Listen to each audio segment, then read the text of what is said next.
I want to do perception. Perception for you. Very well. Yeah. It's a mastery, so it's... I already had it once, now I have it a second time. Yeah, that's a good call. Perception is very useful. You know, you can easily spot hidden things, hidden stuff, so...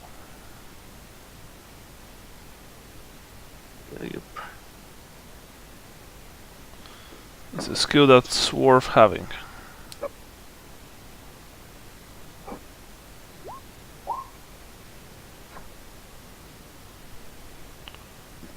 Oh, yeah, Andy's here. I need to add him to the group. Okay, let's add him to the group. Andrew Dyer, here you are, my man. At some point, I may have to take like a 5-minute break, or... Yeah, I mean, we will take breaks anyway, you know. Yeah, like someone's leaving for the airport, so I just want to send them off, so it might be kind of spontaneous. Okay. I don't know exactly when the taxi will be here, but... Yeah, so you call the first break then, I guess. Okay. Hi, Andy. You here? Hello. Yep. How are you? Doing good. Nice to hear. How was the holiday? Oh, it was great. Yeah. So great. My wife literally wants to move to Florida. Florida, well. I was at Disneyland. I mean, in Disneyland. At Disneyland?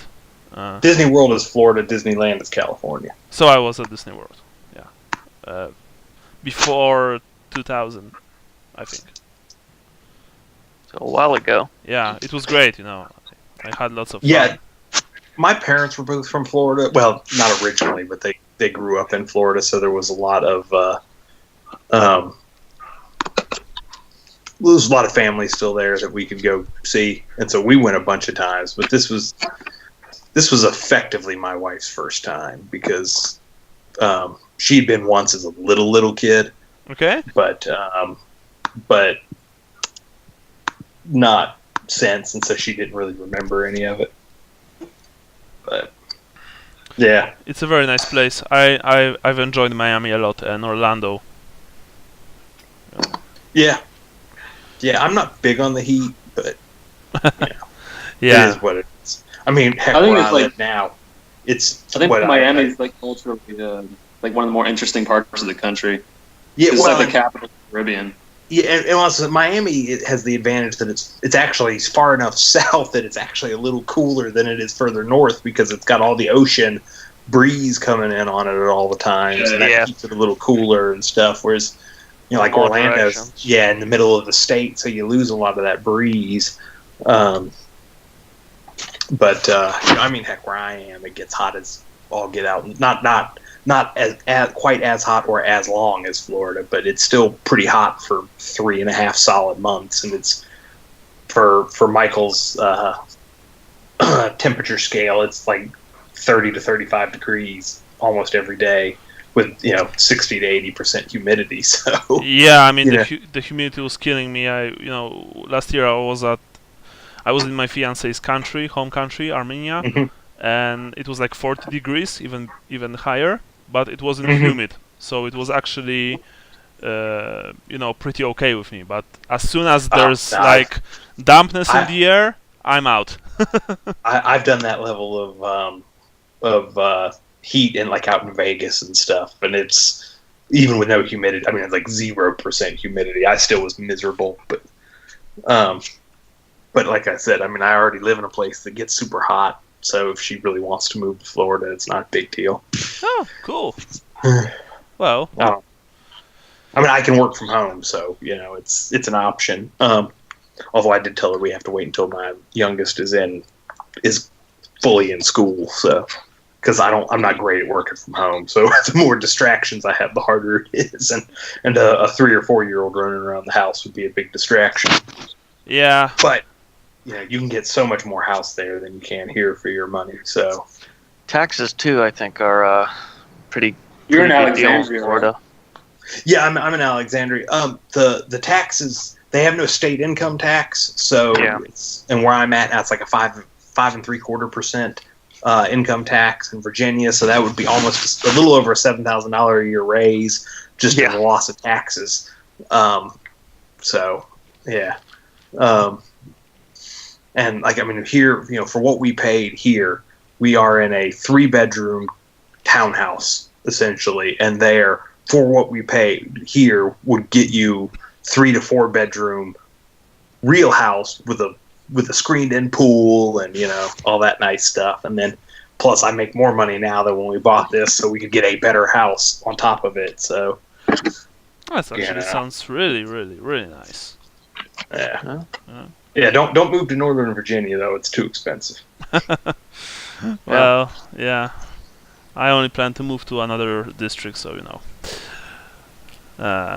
No big deal. Anyway, Andy, spend your experience points, if you will. Yeah, I did. I bought Specialist Weapon Longbow and Rapid Reload. Okay. Wow. That's actually good. Yeah. And I already have a longbow, so. Yeah. Okay. So let's begin. Because everyone, I assume everyone is done with their XP. Everyone is ready. Sean, unfortunately, is not joining us, as he wrote. Yes. Well. How recovery hit points from last session? Yeah. I need to do that thing. Both of you are. I'll be right back. Okay. Okay. So by the way, meanwhile, Brian, please tell Andy what happened exactly. Sure. You said we're at full wounds? Yeah. Let's make it easy. Okay.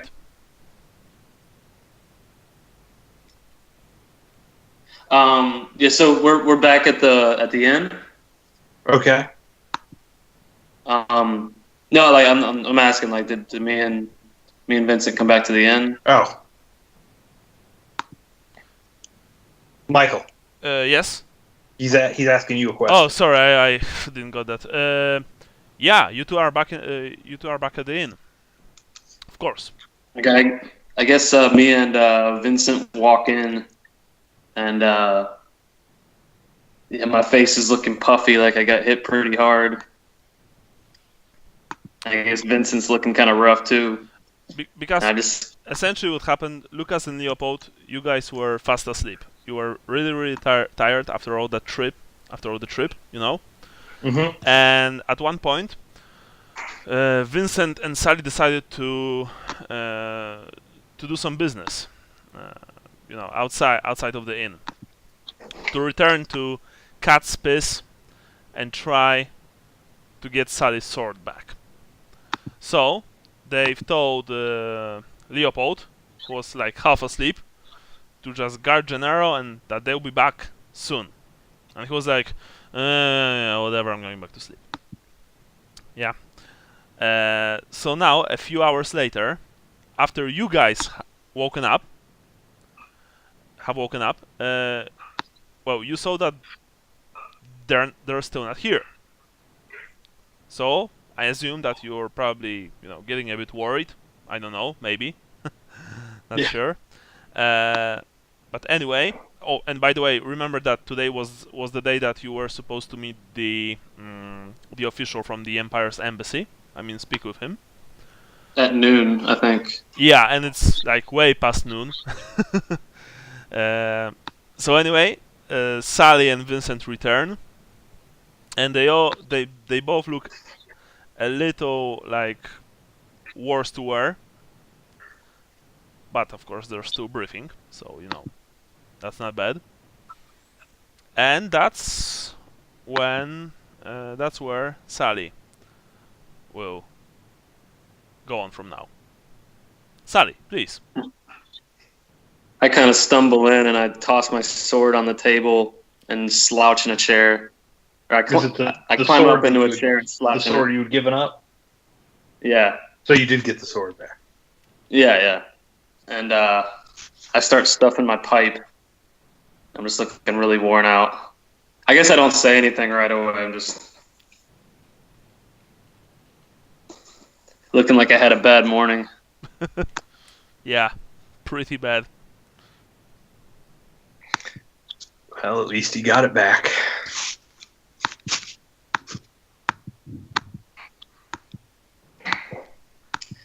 So I guess we're late for this meeting then. Yep. Yeah, we didn't get to a temple to talk about our friend. Ended up halfway. What was that? Sorry, it's been a little while. Oh, we out of character. We were gonna go to a temple or an apothecary for Gennaro. Oh, okay. Yeah. So that halfling, he sent one of his goons this morning and wanted to talk with us. So one thing led to another, and we ended up in Cathay Town. Barely making it out with our lives, but I smoothed over things with the halfling. So we didn't make it to a temple, obviously. I guess Gennaro is still sleeping. No, actually, he's not. He's just laying in bed, looking at the ceiling. I'm back. Oh, nice. He's not saying So anything. He didn't even look when you've entered the room. So I guess I break the silence with him. I light my pipe. Sorry, just one more thing. Who's making notes? Oh, I finished up on the last group meeting, so I could do notes. Okay, so Andy, please add 30 points to your... I already did. Yeah, I did think at the end of so. last time. Unless, is it your turn or my turn, Brian? Because I think Sean went before Andy, and I can't I think remember. so. I think I went before Sean. Okay, so it's my turn. Okay, Yeah. nice. So did I miss anything? Yeah, Sally was essentially telling Lucas what happened to both of you, because both of you, you have stumbled inside your room at the tavern. In the tavern, sorry. Okay. And we did get our health points back. Yes, you did. It was like a side quest, so I mean, just for funsies. So let's not make it overly difficult. This campaign is enough difficult as it is. Anyway, Lucas, you see that both of them are, in pretty rough shape. Although Sally has his sword back. Other than that, well, it's like 2 hours past your meeting appointment. I mean, your appointment at the embassy. Please, guys, tell me what now? What now? This is where Leopold uses the hourglass shatters comment. Yeah. For us being so late. Yeah, I know. He's totally getting screwed today. Yeah, so I think we need to figure out what to do with Gennaro and get out there as soon as possible. So I light my pipe and I break the silence with Gennaro. So Sally, I'll meet you downstairs. Then I kind of signal Leopold and Andy, or not Andy, but Leopold and Lucas to give Sally some privacy with Gennaro. Okay. Yeah. Right. Then I'll make my way down. So, you two leave the room. Lucas, you are pretty hungry, actually. Yeah. It's early afternoon. You could probably use a bite. The place that you're staying in is... actually, food here is pretty good, so, you can treat yourself. Leopold is also hungry. You can hear his stomach working, growling. Are we eating something, Lucas? Yeah. Right. Sounds good. Okay. You're buying this time? Sure. Nice. Although I'm assuming, I assume, wasn't breakfast usually included in the prices or not? It depends it depends on the place, really. Okay, I can't remember. Let me know how much it is. Yeah. We shall check that out in a second. I mean, no, I think you guys you had to buy your breakfast separately. Okay. I remember that rather well. Right, so you two. Oh, actually, you three, you're sitting. You take a seat at one of the tables. A nice-looking serving girl approaches you, and with a smile, offers you a light meal of fried fish, deep fried fish, in breadcrumbs, some black bread, and a pitcher of light beer. How does that sound? Sounds great. Excellent. Vincent, are you going to eat as well? Yeah, I could probably use a meal after what I've been through. All right. So it will be 4 pennies per person. Okay. Right. How many pennies are in a shilling? 20. 20. Okay. No, wait. One.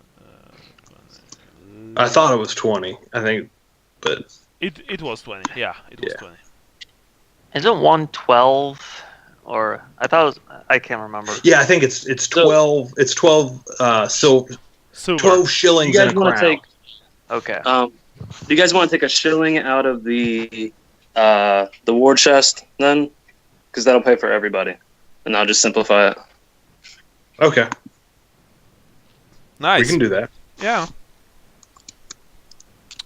Okay, nice. You've paid the girl.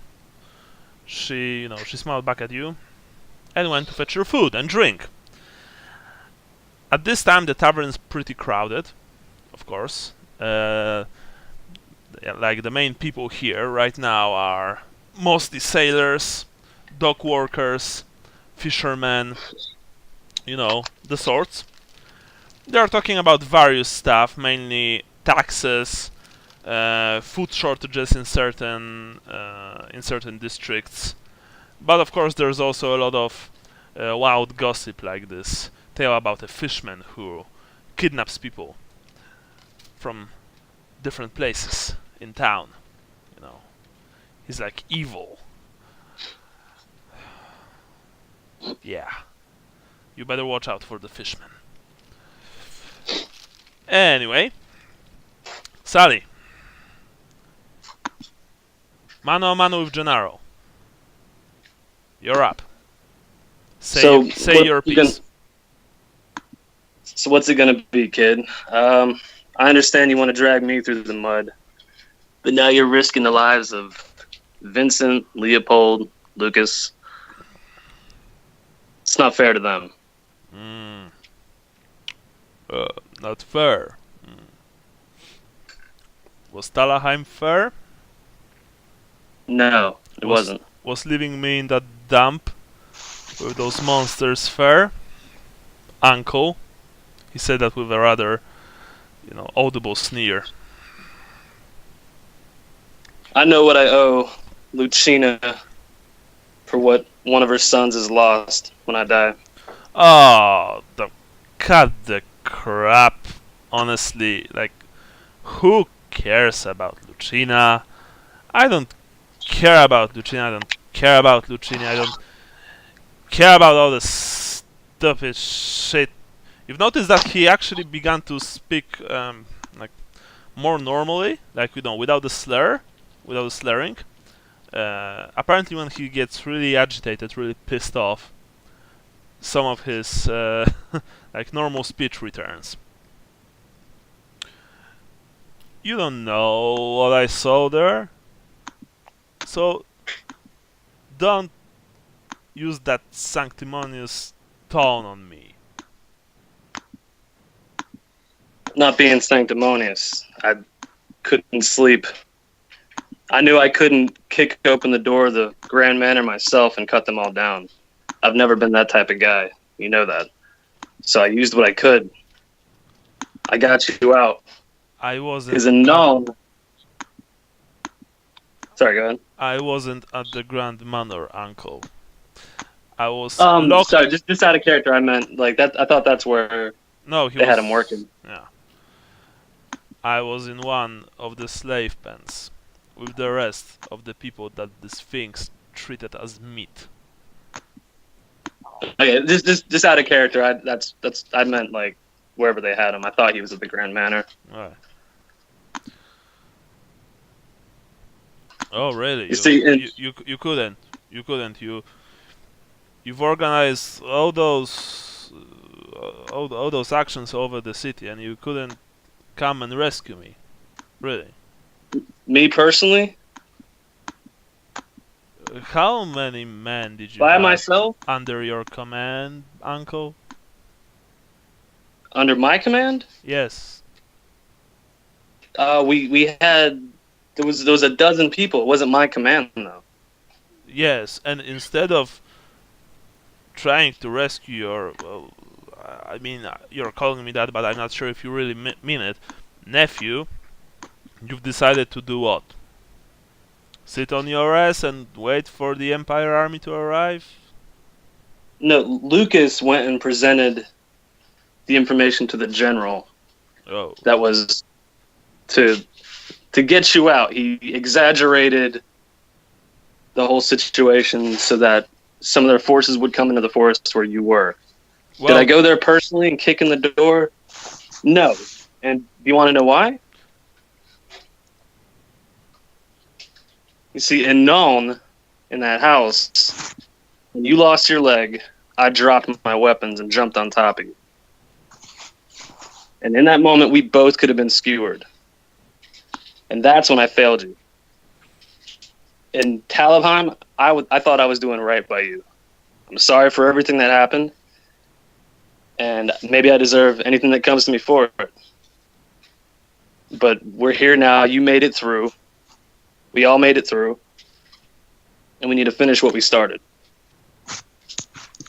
he looks at you coldly. He doesn't say anything for like a minute. You're absolutely right. Just, I'm going to show you something, Uncle.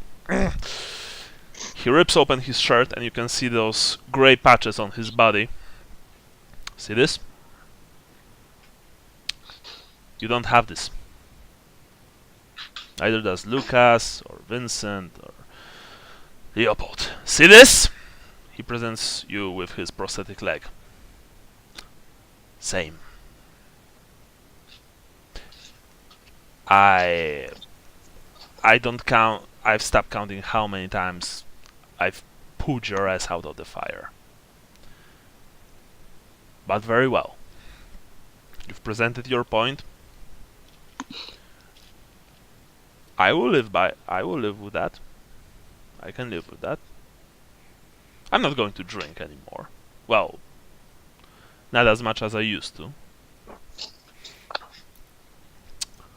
But from now on, we're just comrades. Partners. I'm not your family anymore, and you're not mine. I don't want you ever to mention my mother again. From now on, we just make business. And that's it. I kind of look at him sadly for a minute. Then I put my hand out. Because you say that you were just one man and that you wouldn't kick the door. I would kick that fucking door if you were behind those bars. But very well. Partner. He shakes your hand like very strongly so you can. Now let's go get something to eat. I'm hungry. He walks out, slams the door. He's out. And you're left alone. Yeah, I hang back for a minute and finish my pipe. Lucas, Leopold, and Vincent, you see Gennaro is walking towards your table. he's calm. You know, he has this calm look on his face. He sits. So, what's today on the menu? You've fish. noticed that he's not slurring anymore.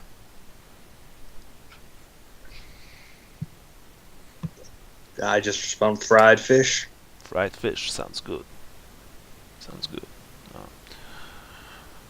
Girl, bring me something to eat. Same as my comrades here. Make it snappy.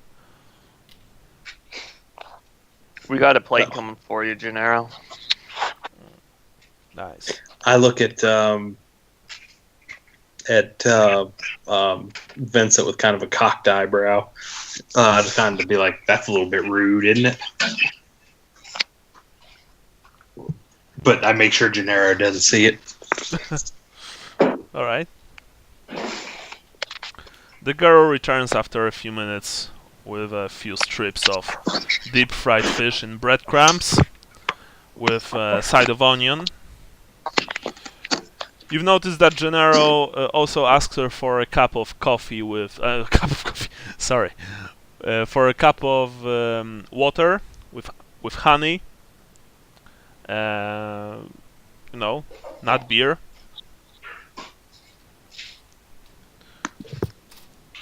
Sally, are you coming out or are you staying in the room indefinitely? I go downstairs. All right. Well, actually, I think your room is downstairs, so you know. Okay, yeah. Yeah. I go to the main room. As soon as Gennaro starts eating, you see that Sally emerges from the room. I sigh a bit, half wondering what happened to Sally, since Gennaro came out by himself. Yeah, but you see that both of them are fine. I mean, there are no bruises, no, bloody noses, no black eyes. Yeah, but Gennaro just seems very, very calm.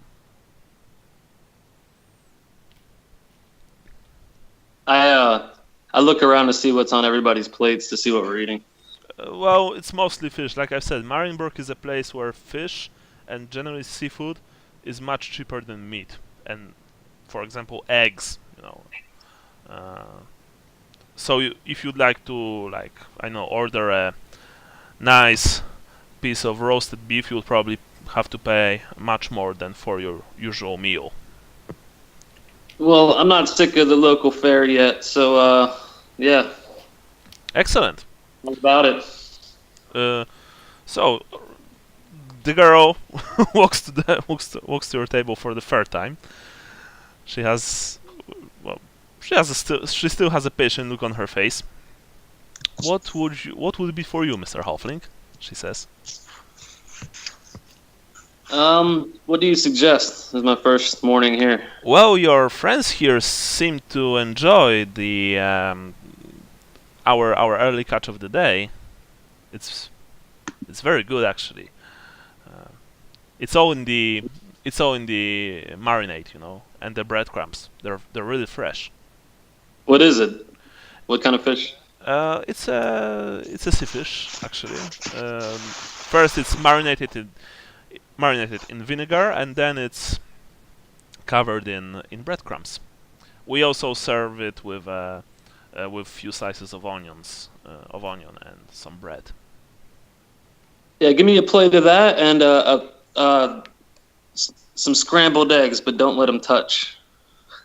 Very well, Herr Halfling. Of course, I will. It will be 4 pennies. Yeah, I gave everybody a shilling earlier. Okay. So that was like for everybody. Yeah, all of our meals are together on this. Yeah. I tell the waitress. Very well. I'll be back soon. And she walks towards the kitchen to get your order. So the gang's all here. You're all sitting at the table. Although there's this uncomfortable silence and tension.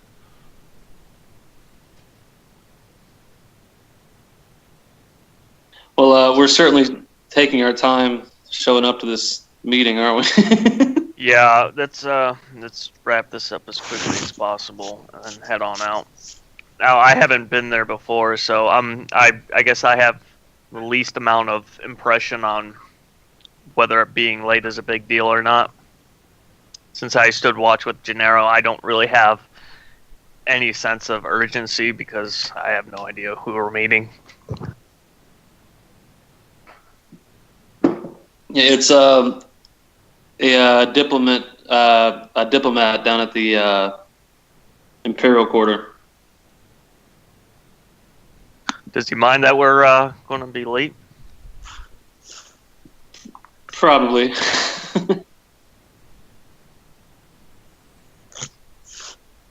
Lucas? Anything to add, or are you just sitting? No, I'm just eating. Right.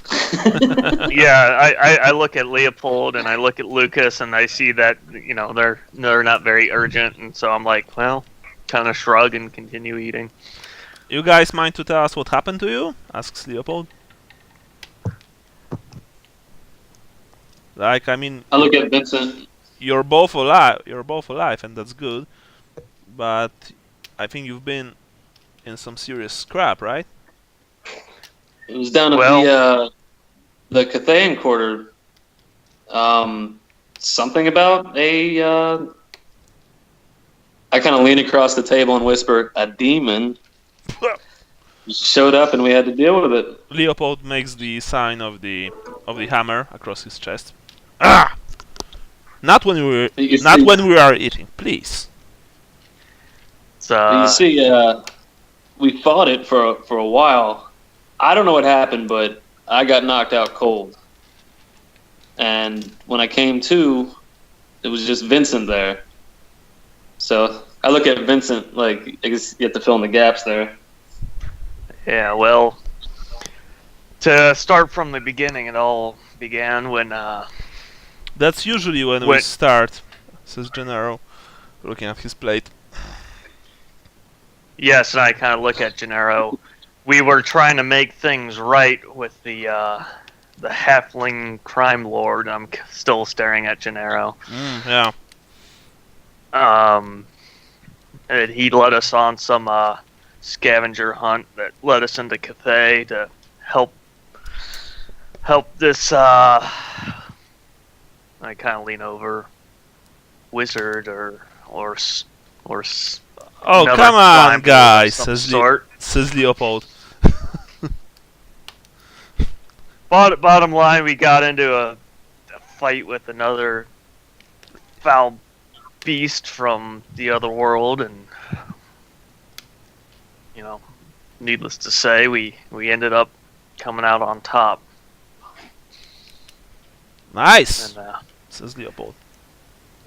But my business with that man isn't done, so in a couple of days I'm gonna have to see him again. Who, the halfling? No, the Cathayan. What do you think about that, Lucas? Asks Leopold. I think we better get to our meeting as I'm shoving the last bit of fish in my mouth. Probably a good idea. He says it. He says it in a way that's kind of implying that, you know, we need to think about the here and now before, you know, the past or the future. Yeah. Yeah, has my food come out yet? Yeah, I mean you're eating for some time now. So. Okay, yeah, I'm wolfing it down.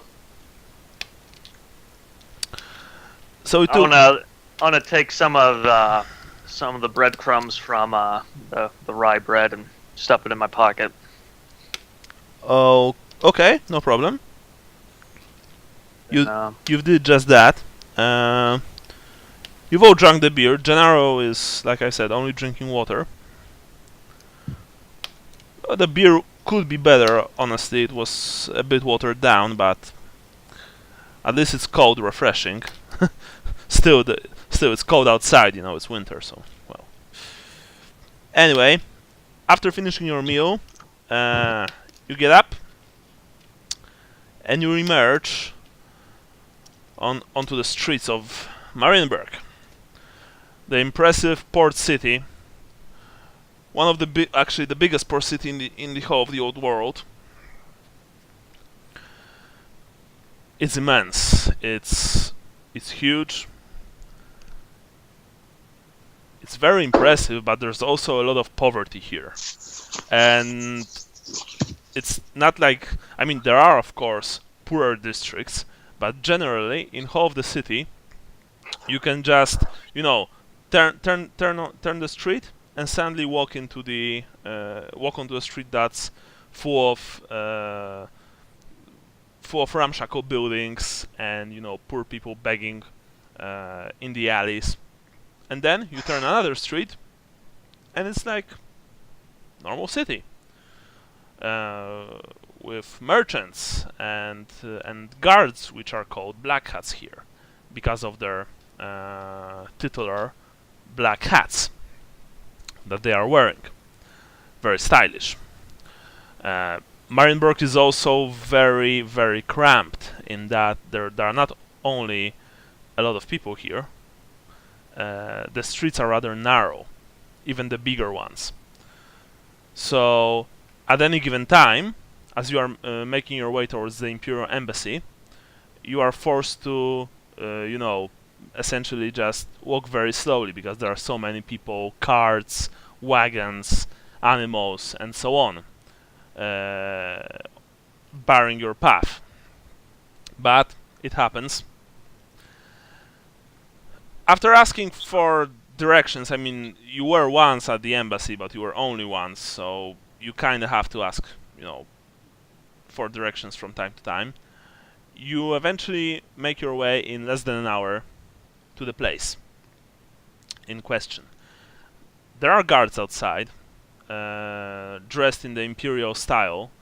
Marienburgers are also usually dressed like imperials, except for the fact that they are a bit more, you know, that their clothing is a bit more colorful, a bit more gaudy, if you wish.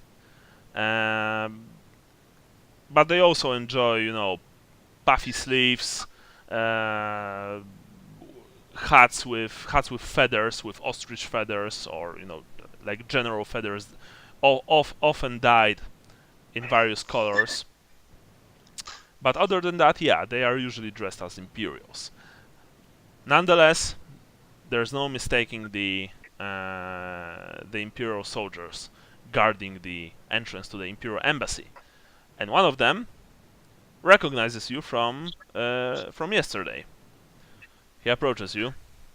"You are late," he says, in a rather blunt way.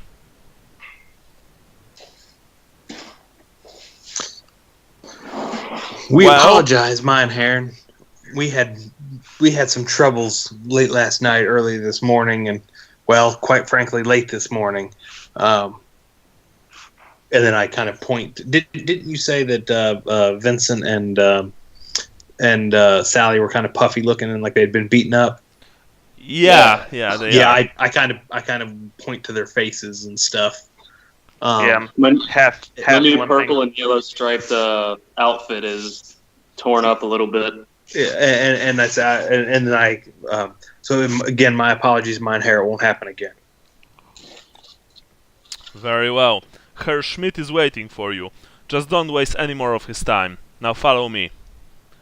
He nods to his comrades to, you know, watch out even more closely while he's gone. And the man takes you inside the labyrinthine Imperial Embassy, where you are once again walking the tight, narrow corridors filled with shelves, like crates, ledgers, and so on.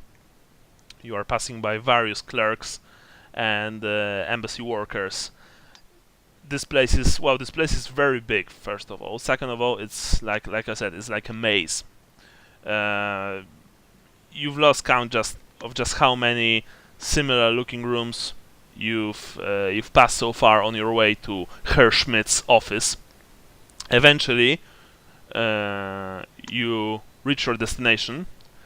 The guard knocks a couple of times on the door sharply. "Herr Schmidt, your visitors are here. About bloody time! Get them in." "Very well. You, go outside. I'll wait for you here." Well, go on. We go on. Yep. Yeah. You enter the office of Herr Schmidt, one of the workers, well, officials from the embassy. You're guessing that he's probably some kind of low to middle level official, because his office is rather small and cramped and dusty. There's, of course, like I said before, a well-detailed portrait of the current Emperor Karl Franz hanging above the wall, hanging on the wall I point out and go, above Karl him. Franz! He looks Karl at you. Franz. He looks at you and just, shakes his head. Just sit down. Oh, right, Marienburg. You're late, he says. I'm going to kind of say, my apologies. This is the first time we meet. Poor first impressions, I'm sure, but we got intercepted by some ruffians this morning, and Excuses. If I would get a silver shilling for every single excuse that I'm hearing daily, I would have more money than the Emperor, or at least than the Grand Theogenist. Anyway, who might you be? I am Vincent. And your second this name? Is Darius. Darius! No, just kidding. Dun dun dun. Darius. Middle name's accursed. I see. And very this is our compatriot Gennaro. Gennaro just nods. And I imagine you know the rest. Was Leopold at the last meeting? I think it was just me and Gennaro that was back, if I'm not mistaken. Yeah, because both of you stayed at the inn. Yeah. Yeah, so I was just making my formal introduction. Yeah. By the way, whatever it was that those Cafeans gave you back in Little Cafe, it worked wonders, because you all had, slash wounds from that creature's blade and foul sorcery, and right now all that you have are some bruises and a puffy puffy patch of skin here and there. Splendid stuff. And I imagine bloodstains. Yeah, well, that too, of course, but nothing like too serious, too painful. Yeah. He bids you to sit right across from him. There are, of course, chairs prepared for you, so please sit. So, are you still interested in working for me? He asks you. Or perhaps you would like to open a mime theater. That would work too. Right. But ideally, we'd like to. We hadn't really discussed the arrangement yet. Very well. There's an honest coin in it. Gold, I might add. What? No, there are no buts. Have you heard about the Crusade of the Child? What's that? The Children's Crusade? Each of you, roll perception. Would this be any kind of common knowledge empire? No. Woo! Oh. You don't have to worry Oh my about gosh. You guys don't have to worry about fumbling. Was that when? And I kind of just go on a ramble. No. Was that time I was banging your mother and? What was her name? It's a similar name as last name of yours. When I was plowing your. But she was way uglier. Let me tell you. Oh my goodness. Hey, I saw your mother. Well, actually, I saw the top of her head, if you know what I mean. Actually, when I look closely, you kind of have the same nose. Okay. Anyway. I kind of zone out, like I'm not even listening to the guy. I'm just staring at the wall. Like, Yeah. Crusader of the Child. What's that? Yeah, well, actually, Sally, you have no idea what that is. Like, no idea at all. You've like children organizing crusades, like that's ludicrous. Vincent, you are actually thinking for a couple of minutes now if this man might know who you are because Darius and so on. It's like I start sweating. yeah, it's like completely illogical, but you can't help it. Lucas, you've spent enough time in the common room of your place, and the last place actually, to hear the rumors. Apparently, a few days ago, a huge number of Marienburg citizens and practically every single one of the Empire's refugees abandoned the town following, it is said, a holy child, a Sigmar reborn. Essentially. That's of course you've heard it in a context of finally those fucking imperial scum, have left our city, they're not eating our food, they're not shitting on our streets, Marienburg for Marienburgers, and so on and so on and so on. Good old xenophobia and intolerance in the old world. But, it was just one of many rumors that you've managed to, get a glimpse of, right? Other than that, you have no idea what a Crusade of the Child is. So, asks Schmidt, have you heard about it or not? Vaguely. Let me tell you then. Very, very, very shortly, because I don't have that much time. A few days ago, well, actually a few weeks ago, a child has been found on the street, finding off a bunch of ruffians, as you like to call that sort of people. The ruffians in question were of a more cultish pedigree, if witness reports are to be believed. Anyway, the child, who's supposed to be 12 summers old, maybe even younger, apparently killed 3 fully grown men with his hammer, while also sporting a branded sign of twin-tailed comet on his chest. Was his name Maxwell? What? Sorry, it was an out-of-character joke. Maxwell Silverhammer. Oh, I don't know who that is. It's a Beatles song about a kid that murders a bunch of people with a hammer. Oh. It's actually a really good song, by the way. But Schmidt looks at you strangely and says, "No, he wasn't named Maxwell. He was named. Apparently, his name is Carl. Just Carl." Carl Franz? No, not Carl Franz. Carl. Now, what happened?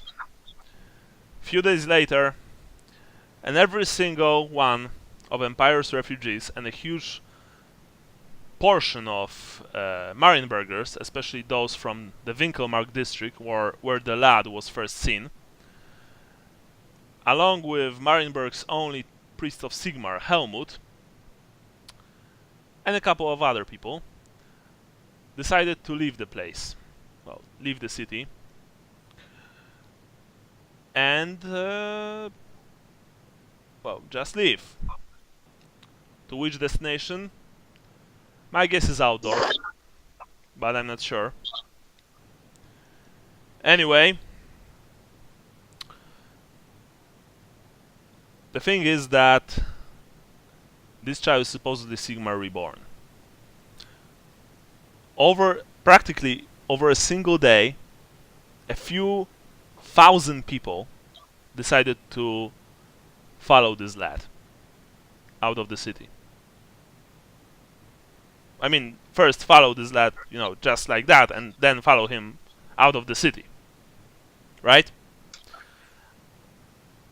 Our own priest of Sigmar has indeed declared that Carl is Sigmar Reborn. Is Heldenhammer returned to us once again to lead humanity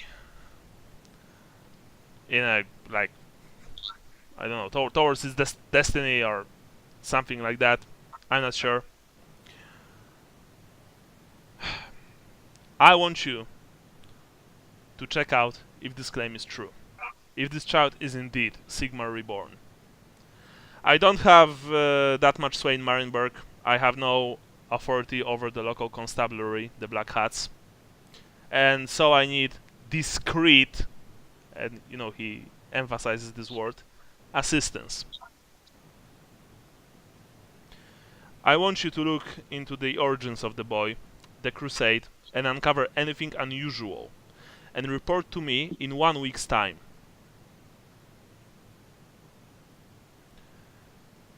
I will pay you 10 crowns now, and another 10 crowns after you finish the job. Each? Of course. You'll be doing the Empire great service. I've read the letter that you've brought to me, so I know what you did in Talheim. And apparently your superiors speak very well of you. Gennaro at this, when he said that, Gennaro said that, superiors? Wow. Schmidt looked at him strangely, but decided to carry on. So, I look at him strangely too. So, I think that this this task will be perfectly suited for you. 15 now and 10 when it's done. 10 now and 10 when it's done, halfling. And I can't try to haggle. And by okay, you can counter test. Fellowship, am I testing? Yeah. Okay, let me check my skills real quick. Oh, by the way, Andy, you weren't on our last session. I mean, like this extra session, you could say. I've decided to change 2 things. In our games, both of them are actually like legit rules-wise. They're from the book. First of all, you will be able to, every single one of you will be able to attack multiple enemies with your multiple attacks, if you want to. So like, you have 3 attacks. You can like, strike 1 bad guy, then second bad guy, and then second bad guy for the 3rd time. I think I still have a single attack, so. Okay, just in case. And or I do have 2 attacks, but I literally just got the 2nd attack last session, so. Yeah, so that's pretty nice. And the second thing, that's something completely new that Brian and Jason don't know yet, is that when it's like counter test, like the one that Sally is going to do right now, if you fail and your opponent fails, next round you can try again, because until now it was like when you failed, the test was over. Your opponent did not need to roll. But I've decided to make it so that if both of you fail, then you can continue your opposing tests next round.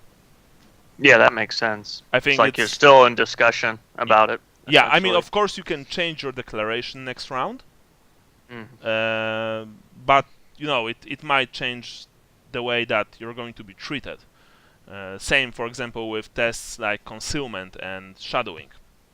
I think it actually benefits you guys much more, and it makes the game much more interesting. Yeah. Yep. Sally, you've heard that? Yeah. All right, excellent. So, you want to haggle with the man. In that case, he's saying 8 crowns now, 8 crowns after the job. You are saying 15 now, 10 after the job. Yeah. Roll. I have a deal maker, so that's like plus 10, right? Normally, yes, but you're not making a deal with him. It's like It's haggling though, right? it Kinda is. sound- Yeah, that's Dealmaker's plus 10 to haggle test. Yeah, but not in this instance, essentially. Oh, okay. Will luck help? What does luck? Luck? Luck, using a luck point. You Yeah. well, you can reroll. No, but there's also you can You can alter it by 10, right? Yeah, of Yeah. course. You can spend luck to alter by 10, no problem. Okay. So I need a But 65. you won't be able to use luck to reroll if you fail now. Just so we are True, clear. true. All right, so I'll hold on to the luck and see how I roll. Okay. Go for it. So it's a dueling test. Nice. Ooh. You've won. All right. He looks at you. He's rather displeased. Very well, Halfling. 15 now, 10 after your work is done. Leopold has this huge grin on his face. yeah. Although that's the last favor that you're getting from me. And I nod so- to him in appreciation. And I want So- good results. Good results. So we are heading to. You're heading to Altdorf. Winkelmarkt. Winkelmarkt. How far away is that? Well, I gave you a map on our last meeting. You can check it out there. It's between Suidok and Dud Canal. I scratch my head. I suggest that you rent something there. Your investigation might take some time. Naturally, any sort of aids, you know what I mean by that? Horrible disease. No, I mean aid. Oh. Aid. So do we have plural- enough? I guess plural is AIDS, right? Or not? Yeah. Yeah. Yeah, it is. You are Is a paying week- for. is you are a week paying enough from time from for your own traveling and pocket. everything? I just want to make sure we have enough time. If he's given us a week and we have to travel there for a few days, or if it's a day away, or You would have to be simple to travel there for a few days. It's literally in the same place. I mean, in the same city. It's like an hour okay. and a half from here if you are very slow. Okay. Great. I thought it was another town. Sorry. So, first of all, like I've said, I want you to find anything on the boy, anything on the crusade, uncover anything unusual, report to me in 1 week's time. If I won't hear from you in 1 week's time, you can bet your ass that I will circulate your likenesses over the whole world, including they will be nailed to the trees in Lastria and posted on the Great Bastion of Cathay. Am I making myself clear? Yes, mein Herr. Excellent. Now I think you have a job to do, so I suggest that you get out and do the job. Yes, and if this happens to be heir of Sigmar himself, then Marienburg is truly blessed. I say that as I get up. He doesn't say anything. I kind of do I gotta an eye super roll kid while he myself. says that. Yeah. Did, He doesn't does he pay say us? he doesn't say anything, although he opens a drawer and takes out a bottle of something alcoholic and then pours himself some. Are we getting like paid on our way out? Sergeant outside will give you your money. See you in a week.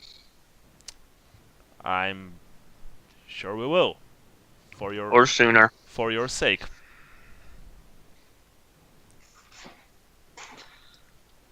You woke So, up. sorry, out of character, do you guys want to take like 13 and a half of the 15 each and put the rest in the war chest?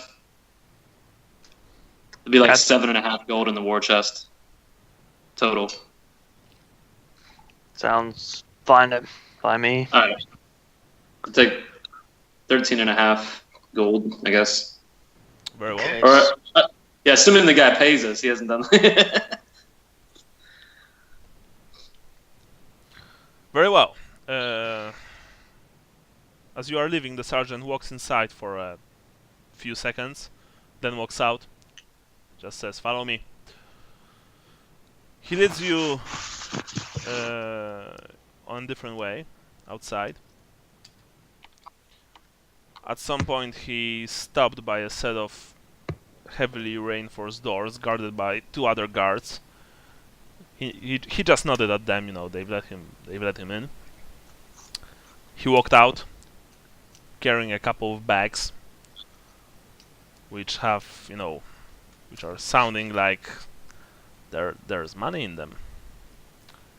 Your upfront payment, he says, and hands you the bags. At this point, I wait for Leopold to count, because I know he's going to, just to make sure we get the what we agreed on. Indeed, Leopold counts the money. The sergeant in question, of course, thinks that it's really rude, but doesn't say anything. His face is just all red.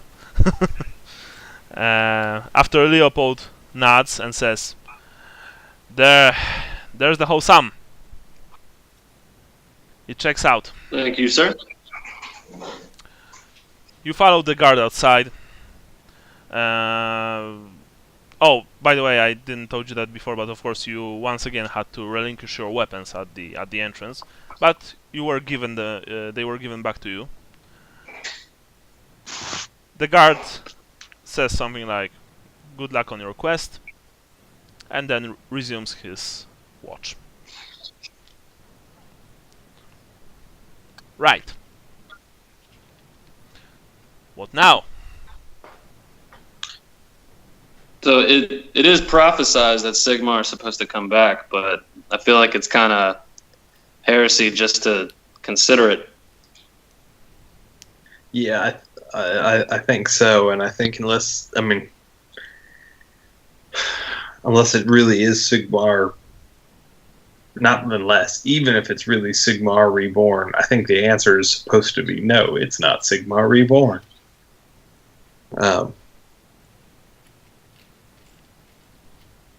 Food for thought. Yeah, unless it, is unless it's so clearly Sigmar reborn that we have his protection and become his followers. Well, I don't think we don't have any. I guess there's no stakes. I don't think we're going to be hunted for heretics for doing somebody else's job, essentially. No, I don't think that. I'm just talking, in general. How would we know? Yeah.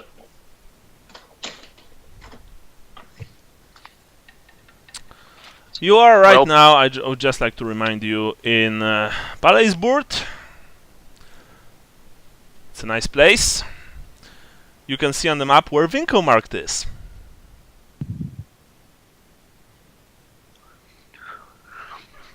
So I look at the map. Let's see, Winkelmark. It's Linkland. Winkelmark. Okay, so it's across the river. The other. Where was the Cathayan town? The green circle. So it's just across the river. All right. Well, we're all fed and got nothing else to do. Should we start heading that way now? Yep. Any other business we need taken care of before we head out? I don't think so. No. Oh, if we're lucky, we'll knock this out in a day. Why do I have a feeling that won't happen? How are you guys planning to actually get there? It's early afternoon. The weather is pretty chilly, but still, you are right next to a huge body of water, so the cold is not as oppressive as it might seem. Still, you know one thing, that from the inn that you're staying in to Imperial Embassy, it's like almost an hour, of walking. And on the map, it seems that it's like these two places are pretty close to each other. Then you look at Winkelmarkt and Imperial Embassy on the map.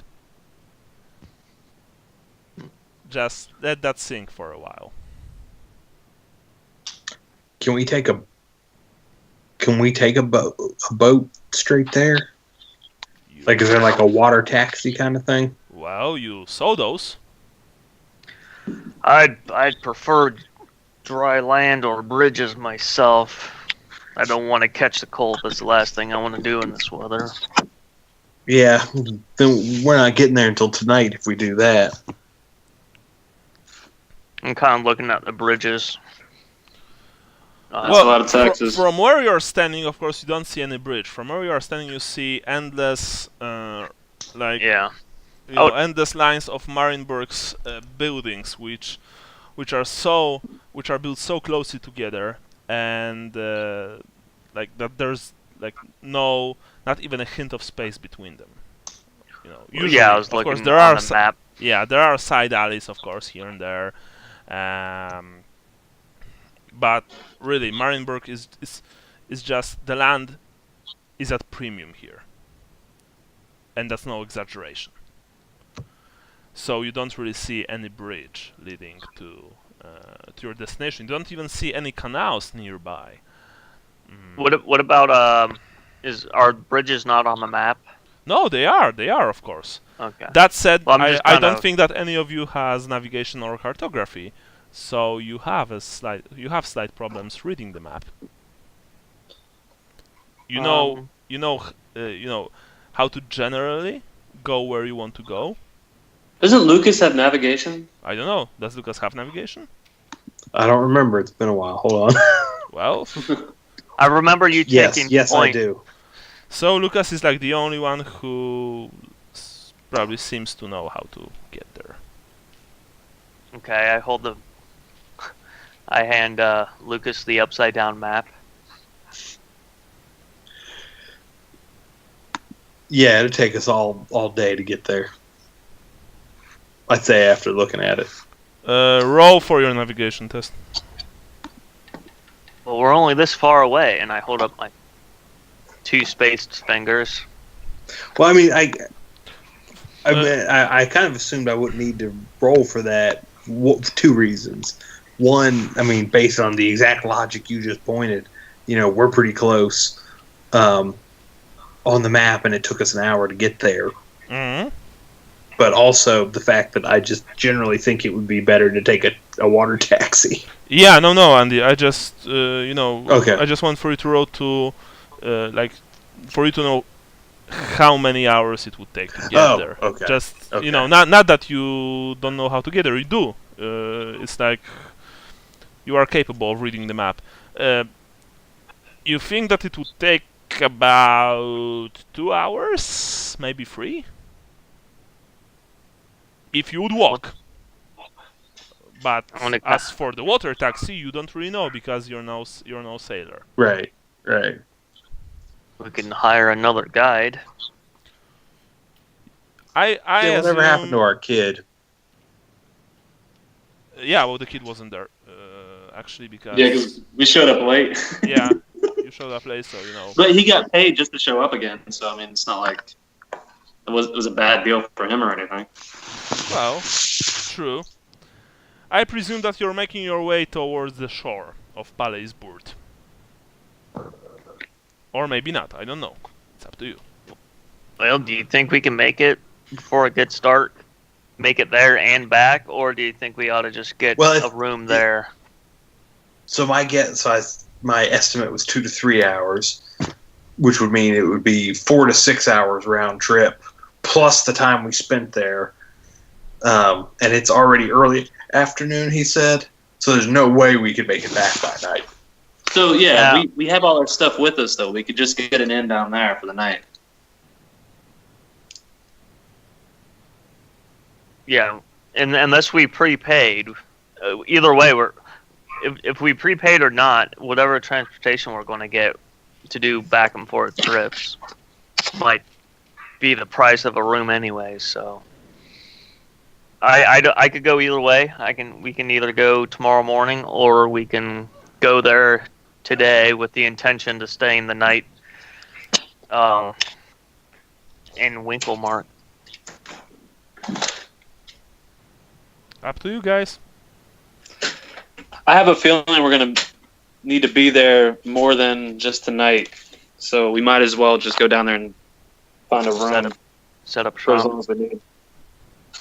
Yeah, well, we can go there now, take our time to find a decent inn, and then depending on how long that takes us, we can kind of decide whether we start today or the next morning. Yeah, let's start. Let's go there now. Find an inn, get a nice meal, and then we'll worry about starting work tomorrow. I look at Sally because we just ate like an hour ago, but he's a halfling. Gotta know where your next meal's coming from. So, please tell me what's your course of action. Do you think that'll work, Lucas, with how far away we are? Yeah, I think so. Alright. So with that, you're making your way south, towards the shore of Palaisburg. Passing through unfamiliar streets, filled to the brim with people, as well as, refuse, garbage, and worse things. I mean, Palaisburg is generally a rather... Well, it's a much nicer part of the city, but the further you go away from the Imperial Embassy, and the nearer you get to the shore, it shows that you are leaving the nice part of the city. Eventually, you've arrived at the shore, and you see the incredible splendor of the great river Reich right in front of you. There are hundreds of ships, dinghies, rafts, boats. There are even 2 magnificent war galleons, slowly making their way towards Manansport Sea to the west, and eventually to the Sea of Claws. The view in front of your eyes is just incredible.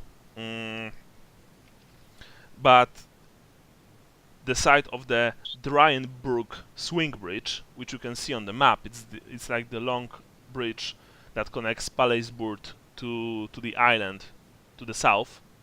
You can see it, right? Yeah. That's what's impressive, because right in front of your very eyes, the bridge turns. It swivels on a central pillar and allows one of the galleons to pass the river. It's a marvel of engineering. It really is.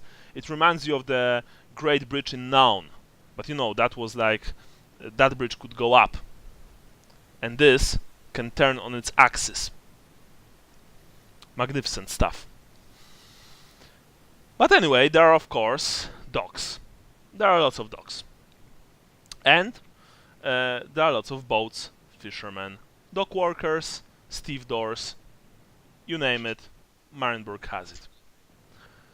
You can even hear many of the sailors, boatmen, screaming,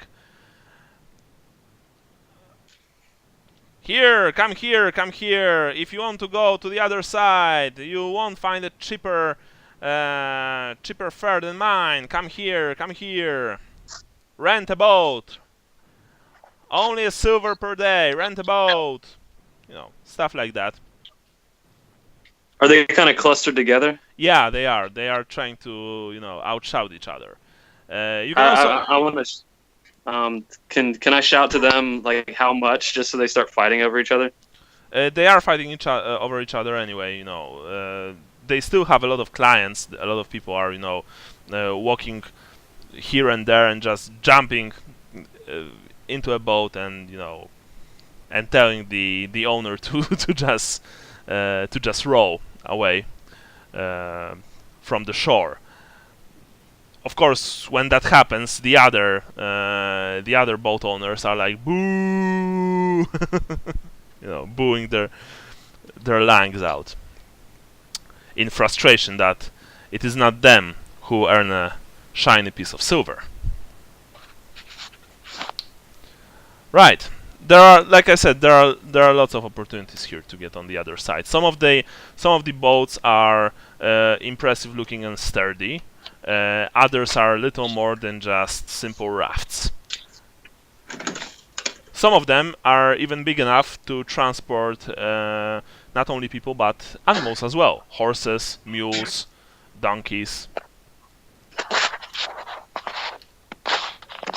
Well, what's the name of the neighborhood we're going to? Winkelmarkt.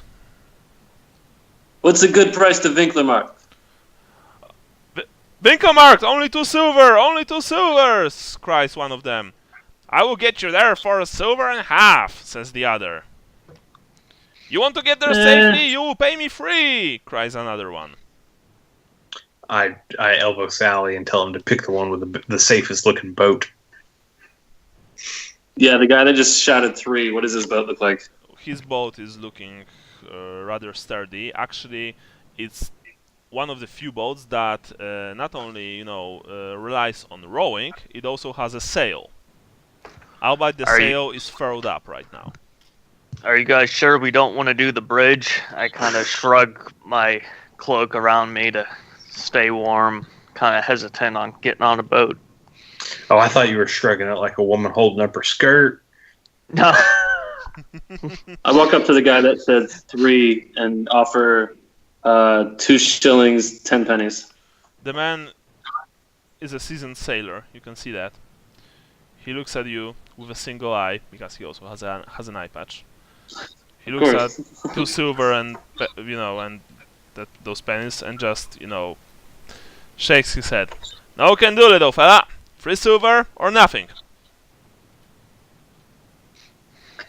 3 silver. I seem to trust this guy more. He's confident. So, you're paying him 3 silver. Yeah. Alright. He, of course, then looks at you and says, come in then. Come on my boat. Come onto my boat.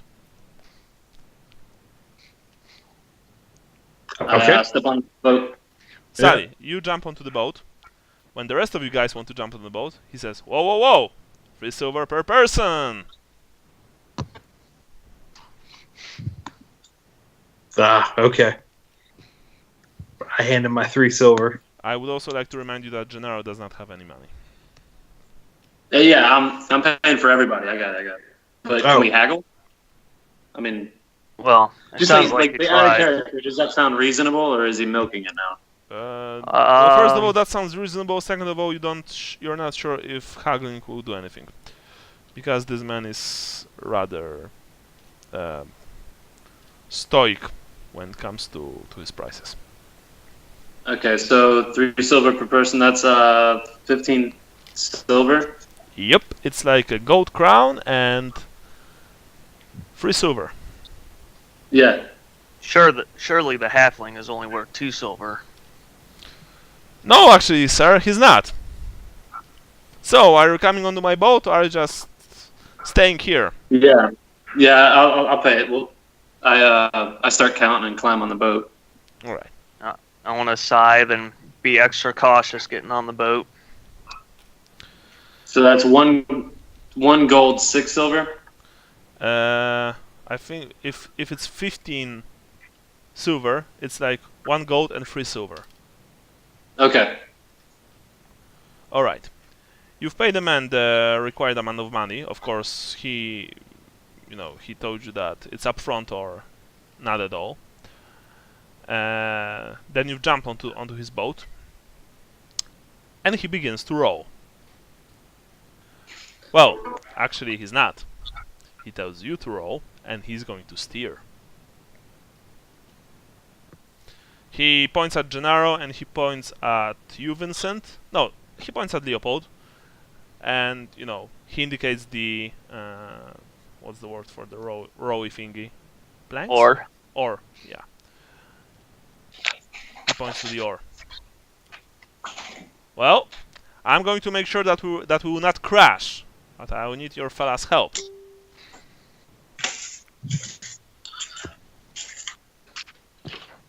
I kind of look at him skeptically now. Leopold is like, he's not very happy with that, but he sighs. Gennaro just shrugs and, grabs the oar. Well, we want to get on the other side, right? He says. At least this boat feels rather safe. I'm just trying to think, like, how much 3 silver is. That's like... Isn't that like a month's pay? That's a lot of money. Yeah. Yeah. That's a lot of money, and you know that, but you've also learned, after your very short stay in Marienburg, that money here is... It's about money. Put it simply. It's all about money here. Nothing else. The coin rules this city. Like it or not, this is the fact. Your friends begin to row. The man steers his boat expertly. There are not only ships and other boats on the Reich. You can also see that there are... What's that sound? Brian, you're echoing us. Brian?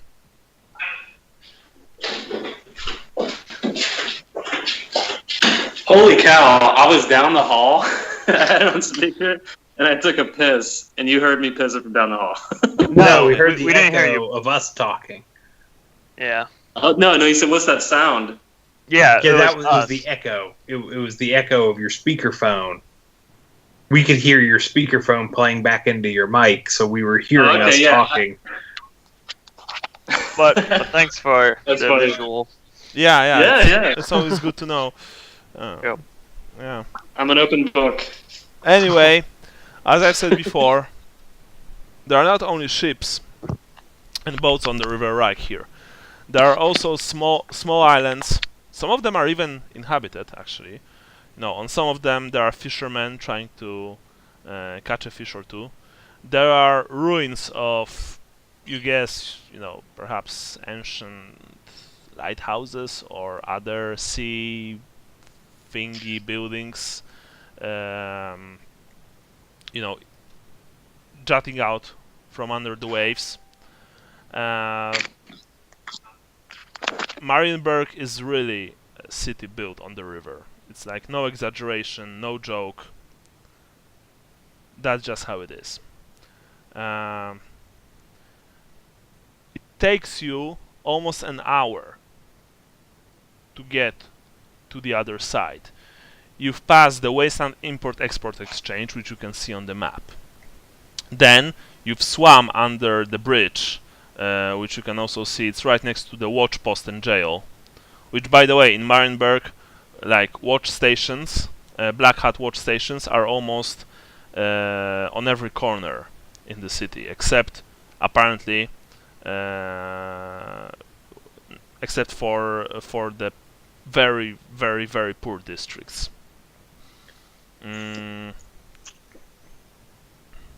So, anyway, after almost an hour, the man, whose name is Rinke, by the way, if you are interested in that at all, dropped you off near the Rivermen's Association. You can see it on the map. Can you guys see it? Or do I have to, like... Yep, okay. right, Yeah. in the middle of the Sui dock. Okay. Andy? I'm looking at the giant map. Hold on. It's right above the Winklemark name. Oh, is it that green circle? Oh, no, Pilot and Seaman's Guild right above. Okay, there it is. Yeah. Rivermen's Association, exactly. Oh, right below it. Sorry. Yeah. Yeah. I see it. The men dropped you off. You've left the boat on unsteady legs. None of you got sick, fortunately. But, sometimes the trip was less than pleasant when, for example, a bigger wave hit your small vessel and you were all like, whoa! Whoa! Whoa! Our hands are up in the air. Yeah. Whoa. Rinka also told you that to watch out for the fisherman, because apparently he's been known to drown people, like to carry them from the boats to their graves at the bottom of the river Reich. This fisherman is supposed to be rather dangerous. Yeah. Anyway, he left you here. Well, this is Winkelmark, mein Herren. Have a nice stay, although you will probably find better work opportunities in Suidok, if I may just say it. Do you know of a good inn in Winkelmark? Or near Winkelmark? Basti Mermaid is a nice place. It's not far from here. A couple of streets to the west. Ask the people along the way, they will tell you everything.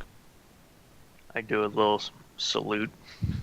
May Manan watch over you, he says, and then rows away.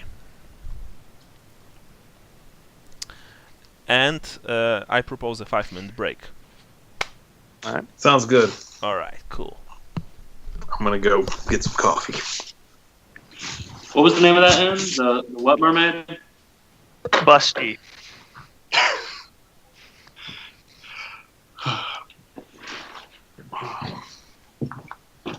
What?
Hello.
Anybody there?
Hello, welcome back.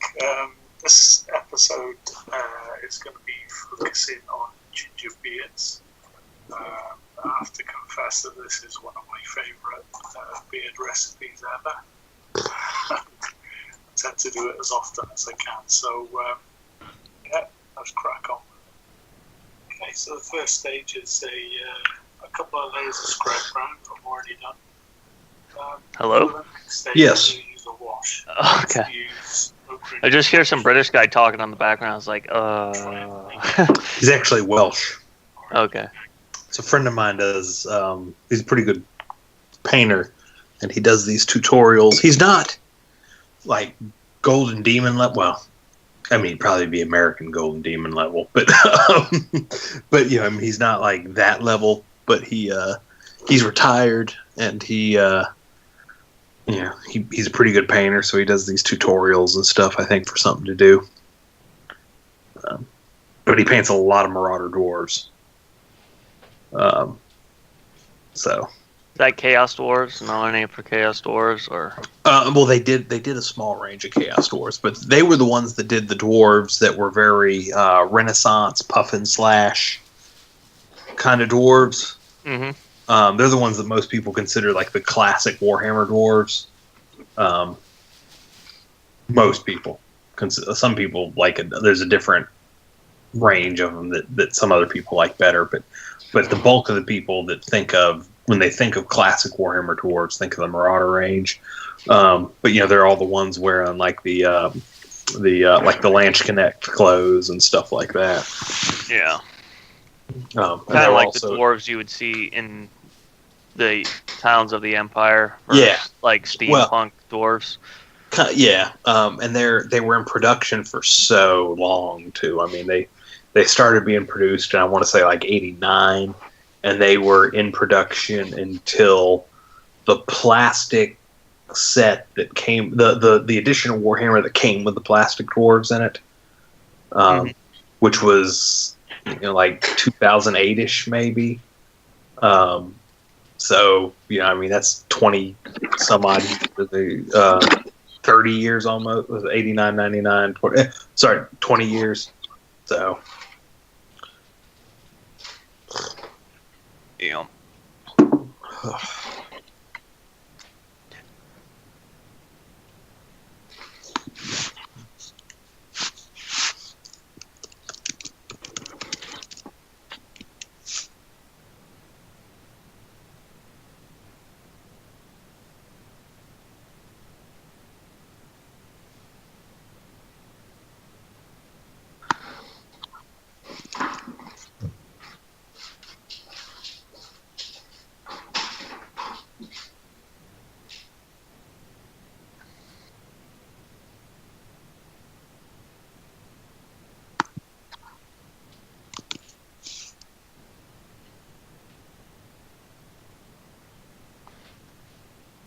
So are you painting dwarves now then? no, I don't get to paint while I play anymore because I hog too many areas. So because now that we've done our basement, our entertainment room is right next to my work area. Mm-hmm. So I would be in there stopping my wife and kids from using the entertainment room. Oh. So I have to go up to the bedroom now for this. Okay. Yeah, I that's just- one of the. Oh, go ahead. Sorry. I can't multitask like that. Like if I'm Right. painting, I can't. It's hard for me to like focus on what other people are saying. You know, it's Yeah, same here. when it's I can even listen to music when I paint. when it's voices. Like I can paint in game, or I can paint and listen to podcasts. And in fact, there's a really good British history podcast that that I didn't find out until there were almost 300 episodes of. So I've been cranking through while I paint on Friday and Saturday nights, and I can actually concentrate on what's being said and on painting at the same time really well. Or like when I used to paint when we would game, and I can do that pretty well. But music, I have no musical ability myself, but like I can it's one of those things that like you know it when you hear it kind of things. Like I can't produce it, but I can understand it really well, and because music can be so complex, then I can't listen to music and paint very well at all, because I start like hyper focusing on like, you know, what did they mean when they said, you know, whatever lyric, you know. Yeah. Yeah, I listen to a lot of I paint a lot of World War II stuff, so I just find like an old episode of something on a tank or something, and it's usually some old British guy talking for an hour. It's like the shows you see on History Channel back in the day, and I'd have that going while I'm painting. And since I don't need to fully pay attention to it, I could get away with it. But if there's like multiple people having a conversation, like when that other person starts talking, I have to reset, and then the next person starts, I have to reset. Well, that's actually, cause I've been doing a lot of Anglo-Saxons lately, and so the that British history podcast has actually made me even more enthusiastic, because that's the period that I'm into at this point, in the podcast. And so, it's like it's more exciting to be painting Anglo-Saxons while listening to history about Anglo-Saxons, makes me more enthusiastic. Yeah, definitely. If I'm painting something, I try to find something on what I'm painting and just have that going on in the background. And then as I'm looking at the model and they're talking about it, and then it's like I don't even have to watch the video. It's yeah. I'm back. Sorry.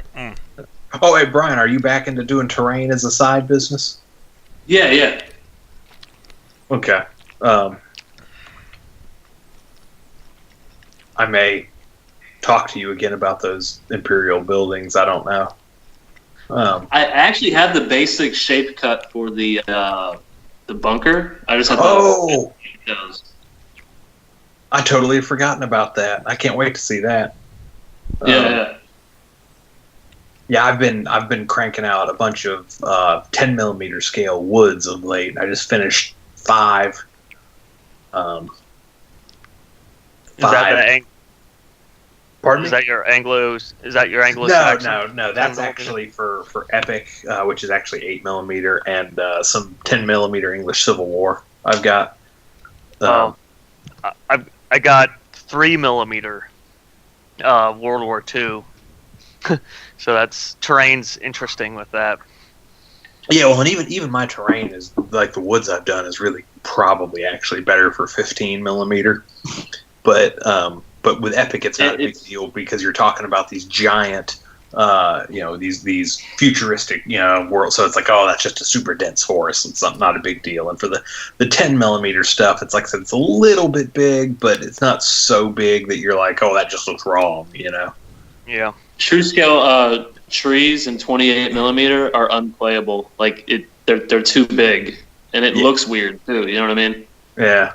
Although I will say, I used to laugh when I was a kid reading like the old White Dwarves in the late 80s, early 90s, and they used those K&M trees that look like that are very they're almost shaped like a toilet brush, except for obviously smaller. Yeah. Like the Lego trees.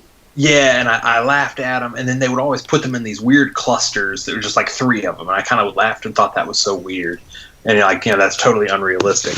And then I went to Ireland, and now I've not been to England, but when we went to Ireland, when we were flying in, like that's pretty much what it looked like. It would be this cluster of 3 or 4 trees, and then a big span, and then this cluster of 3 or 4 trees, and they would be very almost well kept trees, and it was really kind of bizarre because because that's not the way trees grow here. It's so seeing that, I was kind of amused. I don't know what trees grow like in Poland either, though. So maybe it's normal there. We have like, I think you're sort of like in your Virginia woods. I think. Oh, okay. It's very kind of untamed and large versus pocket trees. Yeah. I was actually, I've actually spent the whole weekend like deep in the forest in a small village with my friends. We were like, eating, drinking, this sort of stuff. Mm-hmm. And then we were walking to the nearest train station. So, we were walking over this road, and on both sides was this huge, imposing forest. I mean, of course, it's maintained by our forest service, but it still looks like it's just wild. It's just primal. I love it. I absolutely love it. We have very few artificial made forests, actually. I was watching a historic thing, and he was talking about forests back in like the medieval days or back in the day, and he was saying like they are probably very well kept compared to forests nowadays, just because they use sticks for fuel and everything, and so like they very much groom. At least the forests are nearby. It is very well groomed, and so that's probably kept up through generations, and probably shaped a lot of the forests. And there were, for example, there were rules that you can't enter a noble's forest or you would face certain death. These rules were put for a reason, because they didn't. What? Yeah, they didn't want not only for peasants or for ordinary people to hunt the game, like animals, trees, birds, rabbits, that sort of stuff. It was reserved for nobility, but they also didn't want people to chop down the trees.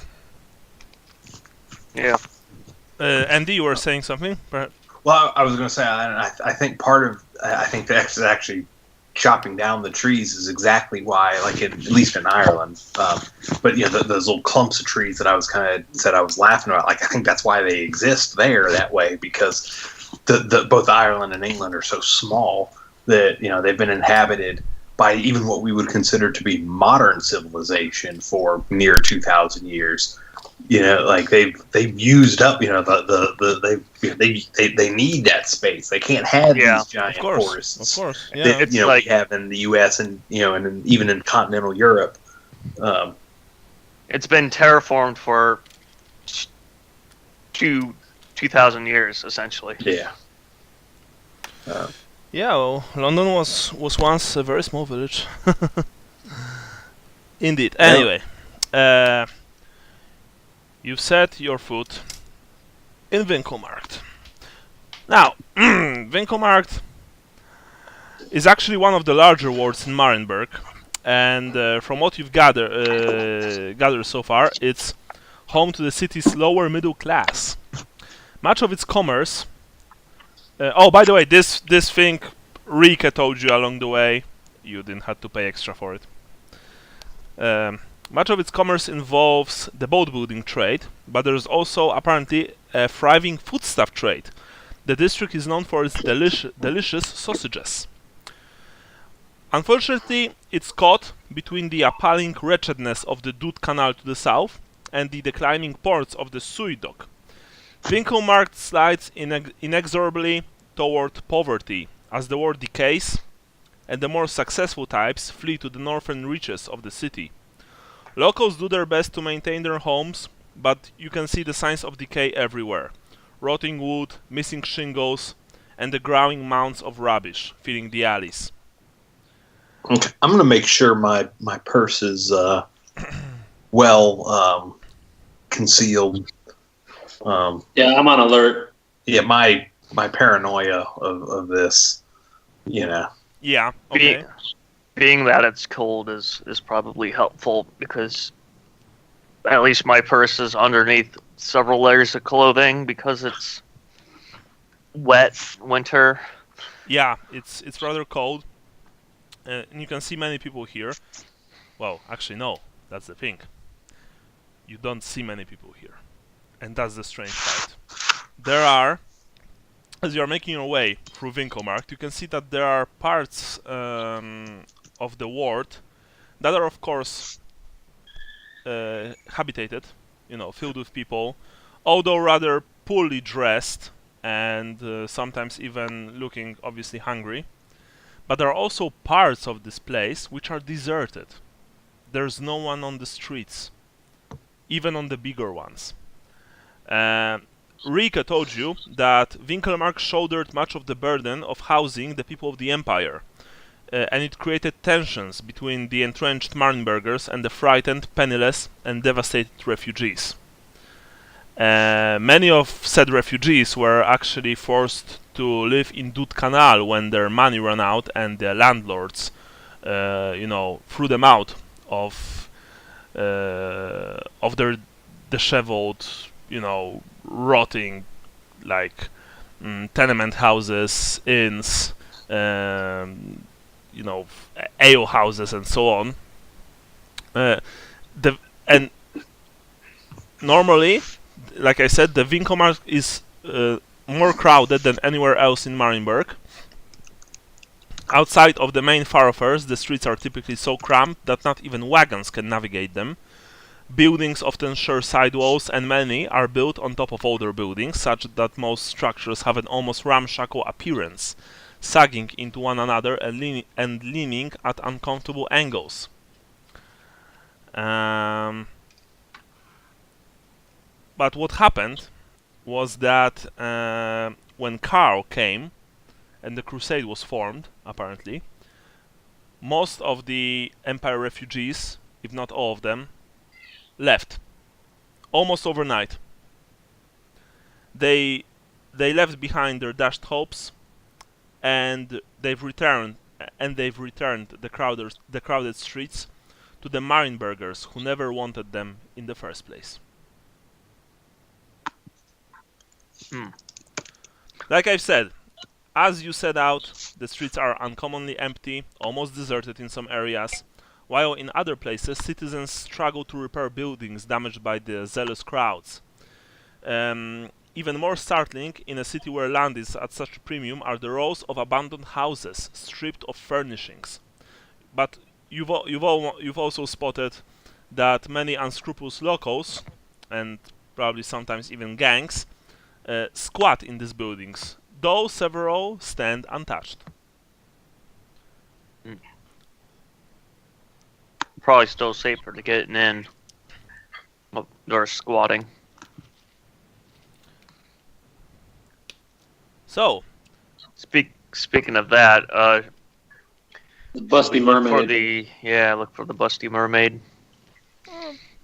someone roll me a gossip test. Oh, I think I have something extra towards that. I failed. I have, hang on. Success. Jason managed to roll pretty nicely. Very well. Lucas, you were ignored, unfortunately. I was probably acting too paranoid. Yeah. But fortunately, Vincent, you managed to get the directions towards the Busty Mermaid from a slightly disheveled-looking sailor. Oh yeah, it's right over there, mein Herren. You can't miss it. There's a pair of them titties over the entrance. Thank you, my good sir. Very nice looking titties, if you ask me. Oh yes, they are. And with that, he made a gesture of squeezing, if you know what I mean. Huge tracts of land. Yeah.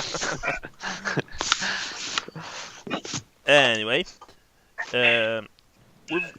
with directions secured, you're making your way towards the... What's the sound? in the background. You're echoing again, Brian. Me? Really? Yeah. That doesn't sound like an echo. It sounded like a television. Now it's gone. Okay. Let's keep it that way. Anyway, you're making your way towards the Busty Mermaid. And eventually, you found it. The tavern stands on a corner of a smaller street, of two smaller streets, actually. You can see that there are a few people outside drinking hot beverages from their mugs. And there is indeed a pair of impressive-looking breasts sculpted from wood over the entrance. They're rather realistically looking, but unfortunately the paint has almost completely chipped away. The sign, for those of you who can read, loudly proclaims that this is indeed the Busty Mermaid. Right, in you go. I presume. Yeah. Yeah. Fortunately, the patrons are not, they're not all thugs or thuggish looking. Most of them are just, poor, cold people who want to drink a pint of hot beer, maybe eat a hot meal if they can afford it. The Busty Mermaid is two stories high. I mean, it's like the ground floor and the first floor. You can see that the rooms are all on the first floor, actually. The entirety of the ground floor has been reserved for eating space. There are also private rooms for eating, which are hidden behind curtains of stained and dirty cloth. The whole place doesn't exactly smell that good. It's definitely not the level of Golden Trident or the Wicked Albatross.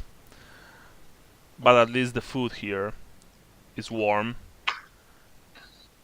And and it's not cold inside. That's what's important. You make your way to one of the tables, one of the free tables. There are a couple here, so you don't have to worry about that. Soon after that, a middle-aged woman with her face is very tired, walks to your table and says, "Welcome to the Busty Mermaid. How may I help you?" Like a room for 5 and We don't have a room some, for 5. We have 2 rooms for 2 and a single. we'll take them all. Excellent. It will be 5 pennies per night per room. Breakfast is not included. And how much for supper and breakfast? Supper, breakfast, and dinner, or just supper and breakfast? Just a breakfast and supper, and dinner and a snack as well. It will be 8 shillings per person, minor. 8 shillings. But you Holy cow. but you will get a better meal than usual in that price, for that price. I might go hungry. And how much for just the rooms? For rooms, it will be 8 pennies per night, per person, of course. Let's start with the rooms and some supper. Very well. So it will be 8 pennies per person per room, and as for supper, it will be 6 pennies. Okay, I got it. All right. That was what was it again? 8 per room, 6 per supper.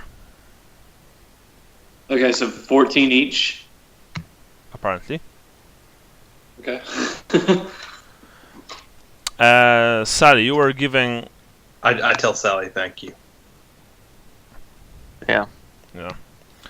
Sally, you were given a buttered monkfish for your late supper. Well, sorry, late supper actually. Late lunch. Now we have Andy, who will get pea soup and hard crackers. And finally, Jason gets crabs with garlic and butter. Heck yeah. You got crabs. This is a place a little dirtier than I thought. I knew that someone was going to make that joke. It's the Busty Mermaid. Yeah. 5 gold. You got crabs from the Busty Mermaid. You need that on a T-shirt, like one of those, those novelty T-shirts, Yeah. Yeah. Can someone double check my math? It's 5 gold, 10 shillings, essentially, right, for everybody? I think it might be, yeah. 14 shillings a person. Pence. Well, was it pence or shillings? I thought that was shillings. No. 8 pence Pennies. for a room. Pennies. Oh, shit, okay. I was going to say, Marienburg. Yeah, I mean, I was getting sick of haggling. Marienburg is expensive, just so we are clear. Yeah, but it's not like... Oh, okay, never mind. It's 20. Anyway, you see that Leopold got a really good deal: oyster stew and baked bread. And finally, for Gennaro, we have, I believe, another side of buttered monkfish. So, and of course, a single mug of beer for each of you. It's like milk with eggs, actually. No, sorry. Well, I'm still not sick of sorry, seafood beer with eggs. My bad. But what were you saying, Brian? So I'm still not quite sick of seafood yet, so No. I dig in. Yeah, well, like I said, the meals are okay. They're nothing special, but they're warm and pretty tasty. So that's all it matters, right? You finished your meal. You were quite hungry. I mean, it took you some time to actually make your way first to the embassy, then here. Of course, meanwhile, before that, Vincent and Sally had their little cafe and adventure. It's like, I think it's 4 p.m. right now. It should be about something like that. Maybe 4:30. You still have some light before it gets dark, which you can use. But whether you want to do it or not, it's up to you. I say we go get acquainted with the neighborhood, so we're not striking out blind tomorrow. Yeah, maybe see if there's anybody that knows where things are going down. Okay, guys. So, how it works is that if you want to get rumors, you need to speak to people naturally. Make the piece. You are making a single gossip test for each separate group of characters. You can divide yourselves into groups. One test if all PCs stick together, or multiple tests if you split up. And this takes 1 hour. For each extra hour after the first spent asking questions, you may make a new gossip test with a cumulative +10 bonus, up to a maximum of +30 after 4 hours. Well, I suggest we stick together at least. Yeah, my fellowship is 23. I'm not passing any tests on my own. So at the very least, I should walk around with somebody, because I'm not going to be doing any good by myself. And mine's 55, and I get a +10 from Streetwise. All right. Yeah, I think we ought to stick together Yeah. either way. If it gets dark, then we go back early and try again in the morning. But let's not risk it in this shady part of town, especially with these which may be fanatics out on the street. Cool. That's the plan. So you finished your meal. Your meals, sorry. Like I said, pretty good. But I don't know if you want to like stay in your room. You are of course given keys. Gennaro is taking the single room, by the way. He says he prefers solitude. So you were, given keys to your rooms. It's up to you whether you want to like leave or stay.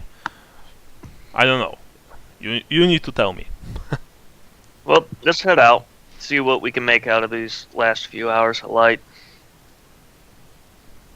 Yeah. All right. Like, I still have all my stuff with me. I don't really need to go into the room. Yeah, same here. Yeah, because so far you've paid for only a single night, correct? Yeah. Yes. All right. Excellent. I'm gonna pay as we go. Excellent. Right. You walk out onto the streets of Winkelmarkt. You can of course smell the salt in the air, the dampness, the rot, the smell of rotting wood. It's one of the most pervasive aromas in Marienburg. And you're not, of course, you're completely not surprised to smell that. Every single time that you are going out onto the streets. How are you doing this, guys? Are you like walking together? Are you splitting up? I'm gonna walk with somebody. Yeah, let's stay together as a group. We'll basically just walk around and window shop, and you know what I mean. Just try to overhear things, chime in if we have to. We're not going to split up out of sight, but if there's a couple people within earshot of each other, then we may, one person go to one group, the other person go to the other. But we're certainly like I've staying. said, it works just single gasp test per hour. That's how it is, really. So can we assist? No, only a single. Like I got gossip with a skill specialty. Could I give Sally a bonus? Not really in this instance. Okay. I've got streetwise anyway. I'm testing on a 65, so yeah. Go for it. So I presume that all of you are walking together, right? Yeah. Yeah. Okay. By the way, guys, if you're not going to tell me that you are doing something or not doing something, I may presume that you did something. So I suggest. Yeah, I thought we had said we were doing that. So. Yeah, no, I just suggest that you need to tell me, or else you might find yourselves in a strange situation. Yeah, we're definitely sticking together. Okay. You begin to walk the streets of Winkelmarkt, looking for people to speak to. You see that actually people here, those that remained, are a sorry bunch. You see a couple of orphan children. You see you've passed a bunch of angry women discussing between themselves, the fates of their husbands who apparently left with the crusade. There's a shady-looking guy standing at the corner of the street, looking at people's purses. But still, there's this feeling of abandonment in this place. Like Winkelmarkt is really half empty, if not more empty, in fact. Sally, roll. By the way, how much time are you spending on this? Only a single hour? Yeah, probably an hour. Okay. So you spend an hour, you roll, and that's a batch. Very nice. I'm gonna use the luck. Yeah. Okay, so I got 3 left after this. Yeah. Ooh. Nice. Tell me the total number of your successes, please. You found Like after 65, the first, of course. Like I mean, after the base roll. 58. So how many successes total? Like 55. It's a difference of 58. Okay. What's your score? Yeah. So like it says 55 on the so correct me like again, it's 17, 65 was 27, 37, 47. 4 total successes. Okay. So it's 65 minus 7. Yeah. Oh, Yeah. 60. Okay, so 4 total success. Okay.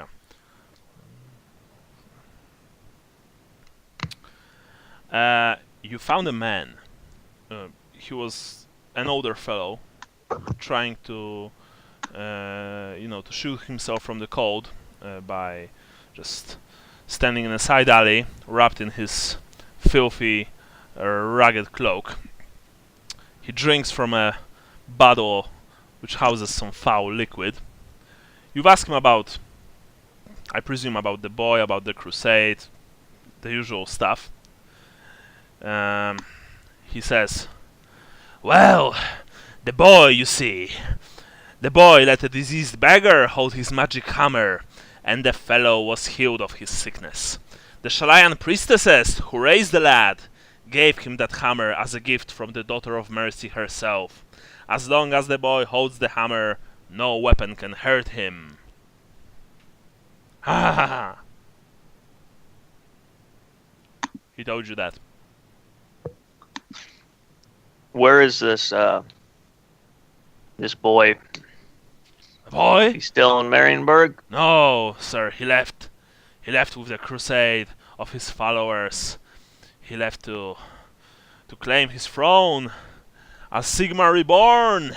Yes. Yes. If it wouldn't be for my legs, I would go with him. Alas, I can't move very well these days. So are they heading to Altdorf? Naturally. Where else? Do you know anything about this boy before he arrived in Marienburg? Come again? The first part? Sorry, I didn't quite catch that. Do you know anything about this boy before he arrived in Marienburg? No, sir, only that he slew a couple of ne'er-do-wells with his bare hands. Yes, sir, he did that. Yes, sir. And now he left. He has left to claim his destiny, to usher a new era of greatness and prosperity. Yes. Did this feat of strength happen here in Marienburg? Yeah, it happened here in Winkelmark, actually. Yes. It happened here. Whereabouts here? Oh, somewhere over there. He just points, general direction. Is there anybody still here that witnessed it? You mean other than myself? You saw this. Yes. You saw the boy kill these men. No, I haven't, actually. But I've heard about it. Right. Well, maybe Who else somebody. could we talk to? What about? Anybody that saw the boy do this? Oh, well, most of those folks, I presume, left with the boy. Those who saw his glory, those who saw his divinity. They've decided to follow him, to see his ascension to the throne of the Empire. Who did the boy arrive with? Well,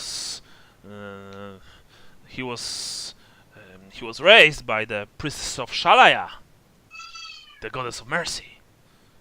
Here in town? No, in fucking Norska. Of course, here in town. Where else? Well, there's lots of temples of Shalia here in the Emperor. You should get out more. Actually, If you had legs. there's only. Well, he wasn't raised in the temple of Shalaya. See, he was raised in the orphanage of Shalaya. Ah. And that's here in the Winkelmart. Well, actually, yes, it is. But it's near the edge of the Dud Canal. You see, the nuns who run this place try to rescue children from the squalor of that wretched district in the hopes of giving them a better life. He lowers his voice. I've heard that the orphanage has recently undergone a shake-up, and that the former abbess was arrested for witchcraft. Actually. And where is this? Like, how do we find our way there? Oh, you need to ask people around. I don't really remember. You don't know where the orphanage is? Well, I wasn't raised there, so I don't really know where orphanage is, mine Aaron. Sounds like we're close. Yeah, I'm sure that if you ask around, you'll be given sufficient directions. Alright. Well, perhaps we should, make our way there.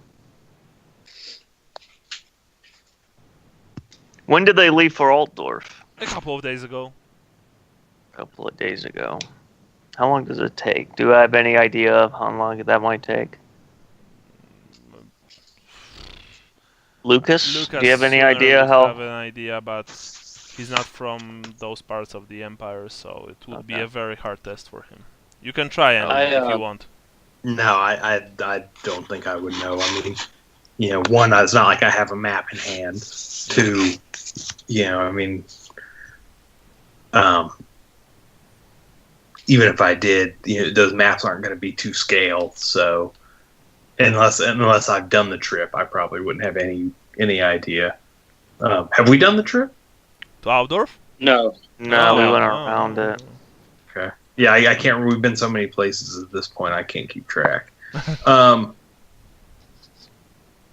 I go to discreetly hand the guy 2 pennies, and I ask him, why haven't you followed the boy? Oh, sir, as I've said before, I only saw him once, and only for a split second. I mean, I was impressed with his obvious divinity and grandeur, but unfortunately, my legs are not what they used to be, sir. My knees are killing me, quite literally. So I decided to stay here, But I have no doubts that the boy will rise to greatness. He will achieve great things. He will be what he was always supposed to be. Well, yes. Sigmar's blessings upon you. Thank you, and you. Although I'm more of a Manan man myself. I give him the 2 pennies. He thanks you graciously. Well, let's find this orphanage, guys. Yeah, the orphanage. I guess that would be, if he doesn't know, probably continue doing the, You can continue. It's about 5 o'clock right now, right? Yeah. You can continue to, snoop for more rumors if you wish. Let's do that, and we don't have to go to the orphanage tonight, but might as well use the last hour or two to find out where we are. Let's find out where it is, though, so we don't have to do that in the morning. And also, I mean, while as great of a narrative as that was, I don't know how much concrete information we got out of it that we didn't really already know, if that makes sense. Yeah. Like I said, it was a great story, but the fact that the headmistress was under suspicion of witchcraft might be something. Well, yeah, but that's right. We got. I didn't say we didn't get anything out of it. Yeah, most of it was. Yeah, he's going to Altdorf. He killed some people. Yeah, left 2 days. The key things are they left 2 days ago, and there's a suspicion with where he came from. Pretty much. Give me a few minutes, guys. I mean, sorry, a few seconds. Literally a few seconds. I'll be back in a second. Okay, sorry. Mm-hmm. Yeah. So say the kid isn't Sigmar Reborn, right? He's somebody that can convince 1,000 people to up and leave and supposedly kill 3 grown men with his hands, that's still something to take very seriously. Yeah, we're getting paid to do this. That's primarily the main reason. And of course, we got paid to do this by somebody of high authority. I'm not talking about the guy we spoke to. I'm talking about the agents that actually sent us here to begin with. So I'm back. I think that is 1 more hour of asking. Yeah. Okay, you know what to do, Brian. I guess I should specifically look for street kids, no? You probably just need to look for someone who you can ask. Okay. Nice, but it's only. Oh yeah, you get the +10 from your skill, right? Streetwise, yeah. So it's only a single success over that. Let me see that. You found a rather crazy-looking midwife. You've asked her about the boy. She says, well, the Emperor has sent word he will offer the boy the throne if he comes to Outdorf. The nobles are fearful they will lose their lands and titles if the boy is crowned, so they plan to have him assassinated. And then she giggles.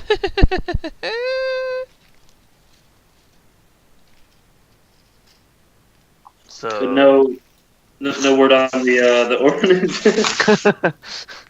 No orphanage. What orphanage? We're just looking for these by name. Just give it by name. Don't say why we're looking for it's it. the Chilean orphanage by the canal. Here yeah. We have an orphanage like that? Really?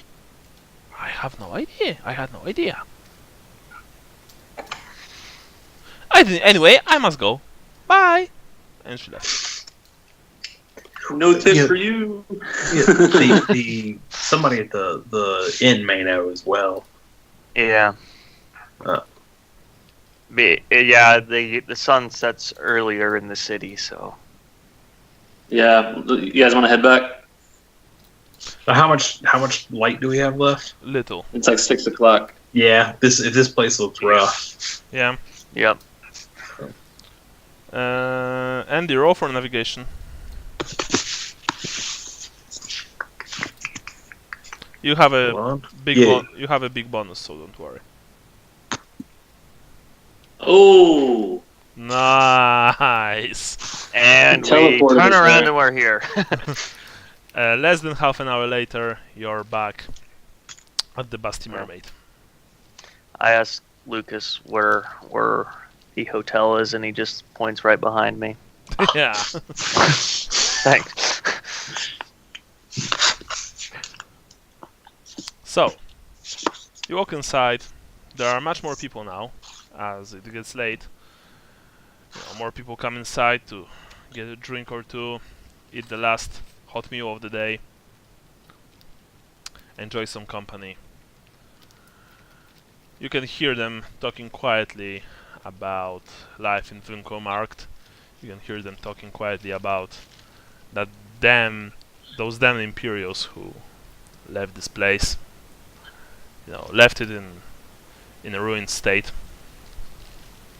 But they are also very glad that these people have left.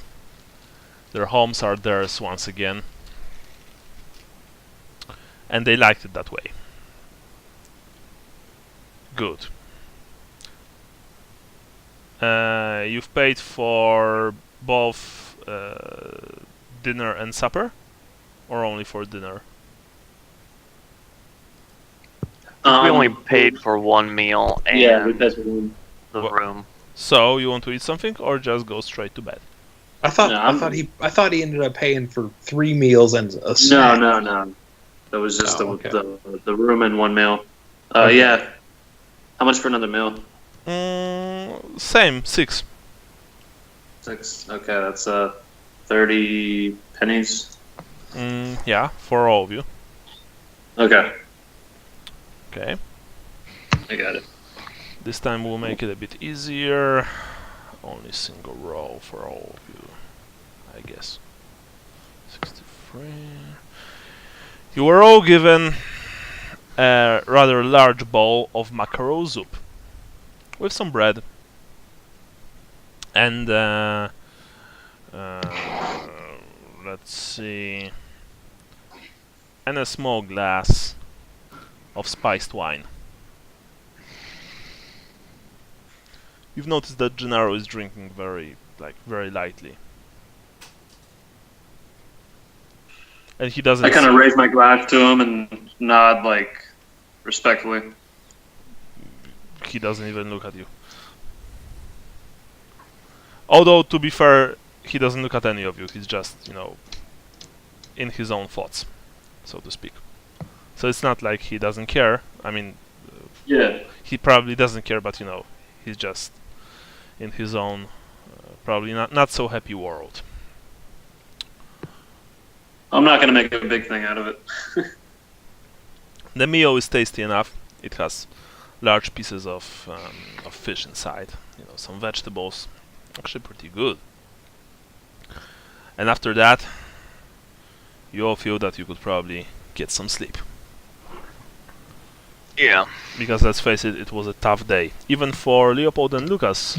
Although you guys, have awoken a bit later than the rest of the gang. So, Yeah, I'll take second watch. Definitely not first watch. I'll take the last watch if that's an option. I'm still aching everywhere. Yeah, I'll take a middle watch. Although, do we really need to do a watch? Yeah, it's a rough neighborhood. I think it's always necessary. Okay. We've got assets to protect, Okay. Although, can we really even do a watch because we're in 3 rooms? One could leave the door cracked so you could hear people coming and going. Okay. Peek outside if necessary. Okay. yeah, you have two twos and one single, which Gennaro took. Yeah, if they're all in the same hallway, I think we can Yeah, they manage are. something. They are indeed. So you don't have to worry about that at least. Okay. You're taking your watches. The rooms are pretty small, even the double ones. Well, I mean, you saw through the open door the single one. It's essentially just like a broom closet, really. But the double ones are not much bigger. There's so little space between the beds that you're afraid to, that you're afraid that you will actually wake the person sleeping on the other bed if you would, for example, try and leave the room to take a piss. There's also a single window, but it's a glass one. Interestingly enough, but the glass is so stained and so dirty that there's almost no light coming through it. And there are a few, of course, lamps on the streets. Not many, but there are a few lamps. Right. So we go to sleep. I at least I assume that you do. If you want to do something else, then by all means. But please tell me. No, I think I'm set to go to bed. Excellent. Brian, you want to do something else? Yeah. No, I go to sleep too. Okay. Oh, so yeah, you want to go sleep. All right. Oh, I thought you were doing the first watch. I'm doing second watch. Okay, then I'll do the first watch. All right. Yeah. Yeah. Okay. Yeah. Well, the watches weren't really necessary at least this night because nothing really happened, like at all, fortunately. That said, you did heard some strange noises from the streets. A few shouts, including a woman's shout. There was a brawl not far from your resting place. A few windows were broken probably by bricks, or maybe some unsavory types armed with clubs. Who knows? But other than that, it was a peaceful night. The beds were not that comfortable. Of course, they were, filled with the mattresses were filled with straw. They were dirt. They are dirty. Just, let's be frank. But at least it beats sleeping under the sky. You've awoken the next day. A whole new day awaits for you. How do you want to spend it?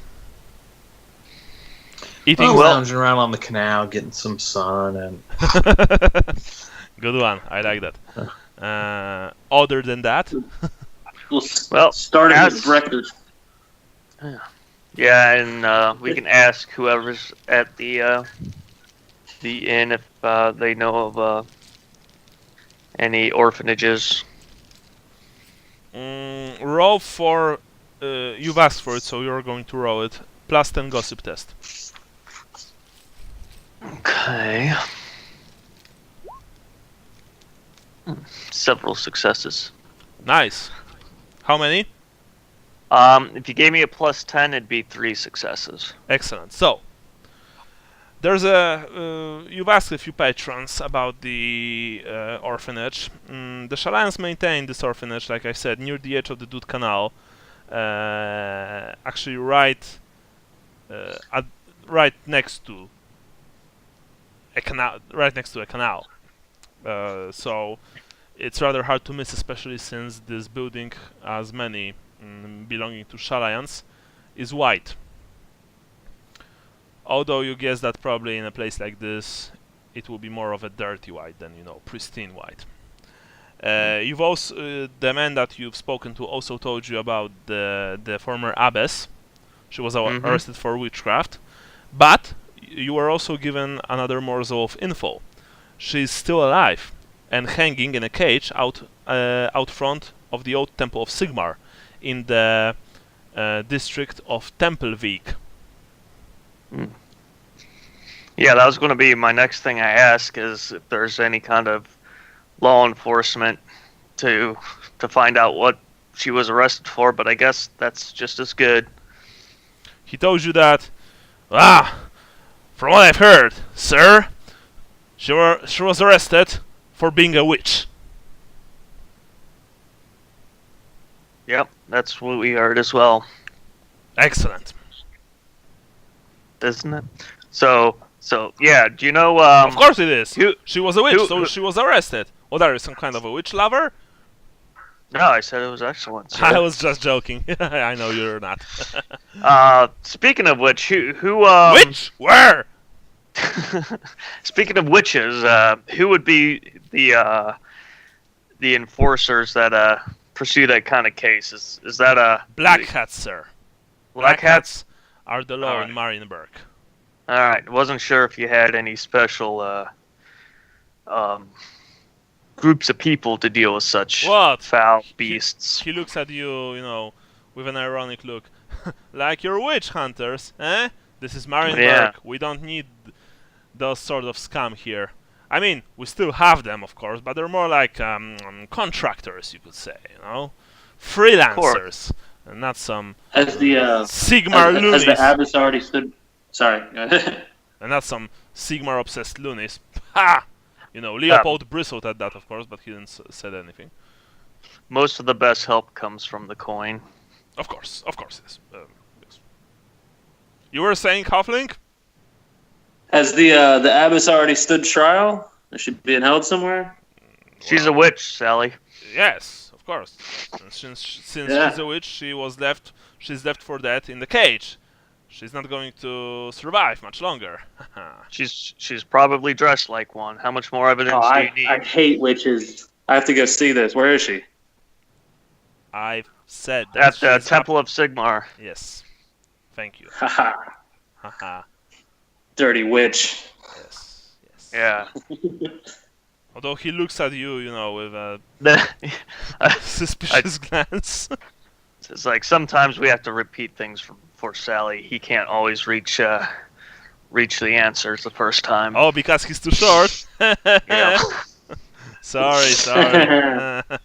That's horrible. Here, have a beer. Watch your purse. Have a beer on me, says the man and hands you a shilling.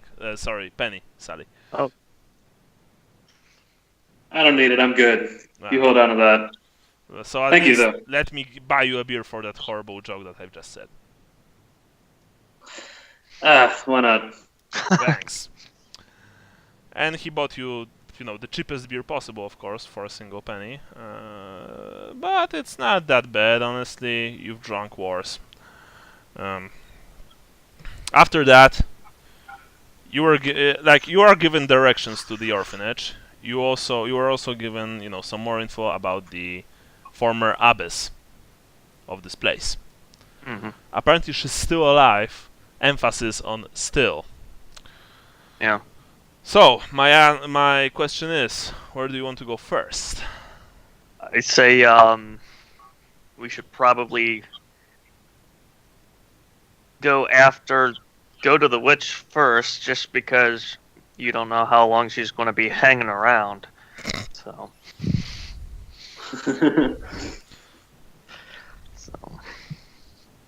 Yeah.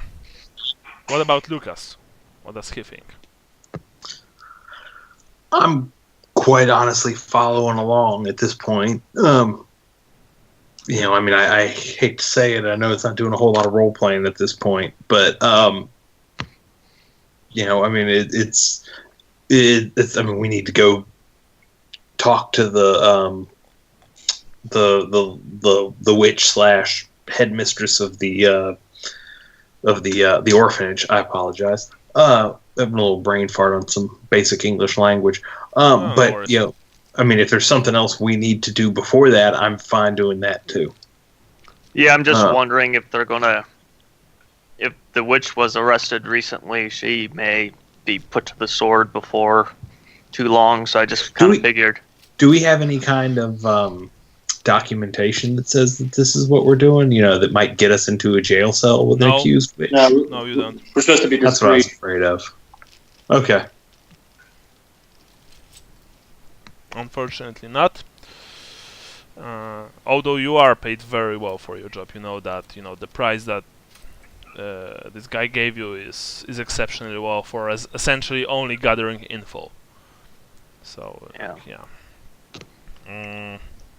Cool. So you are going after the witch. You emerge from your tavern, which I'm going to put in the map soon. I remember it, don't worry. You need to get to Tempelvik. Who's got the map and who reads the map, actually?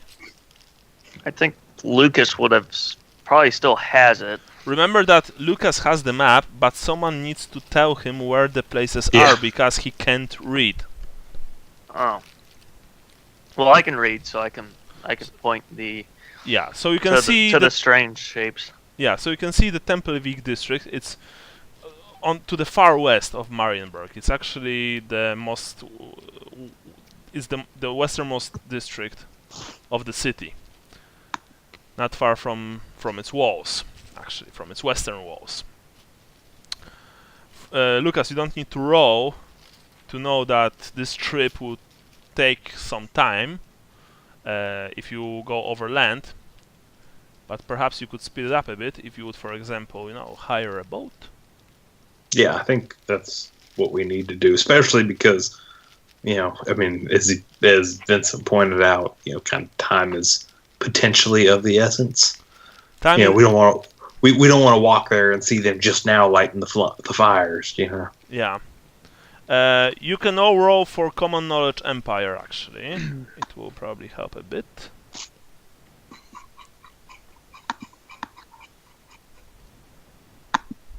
Nice. Ooh. Nice. That's just intelligence? Yeah.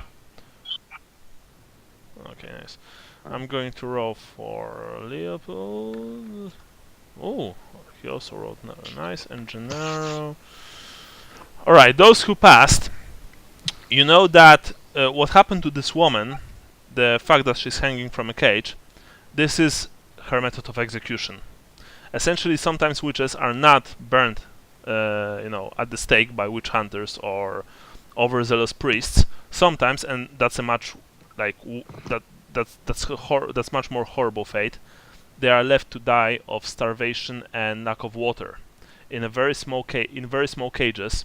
Usually, their legs and arms are broken completely, so they can't, even move them, and they're just left to die. So for this woman to suffer such a fate, she really must be one hell of a witch. Or not one if they're not worried about her doing witchcraft while hanging in the in the cage. Yeah, like I've said, that's why they are breaking their arms and legs, and sometimes even stuffing gags in their mouths, so they can't, conjure their foul spells.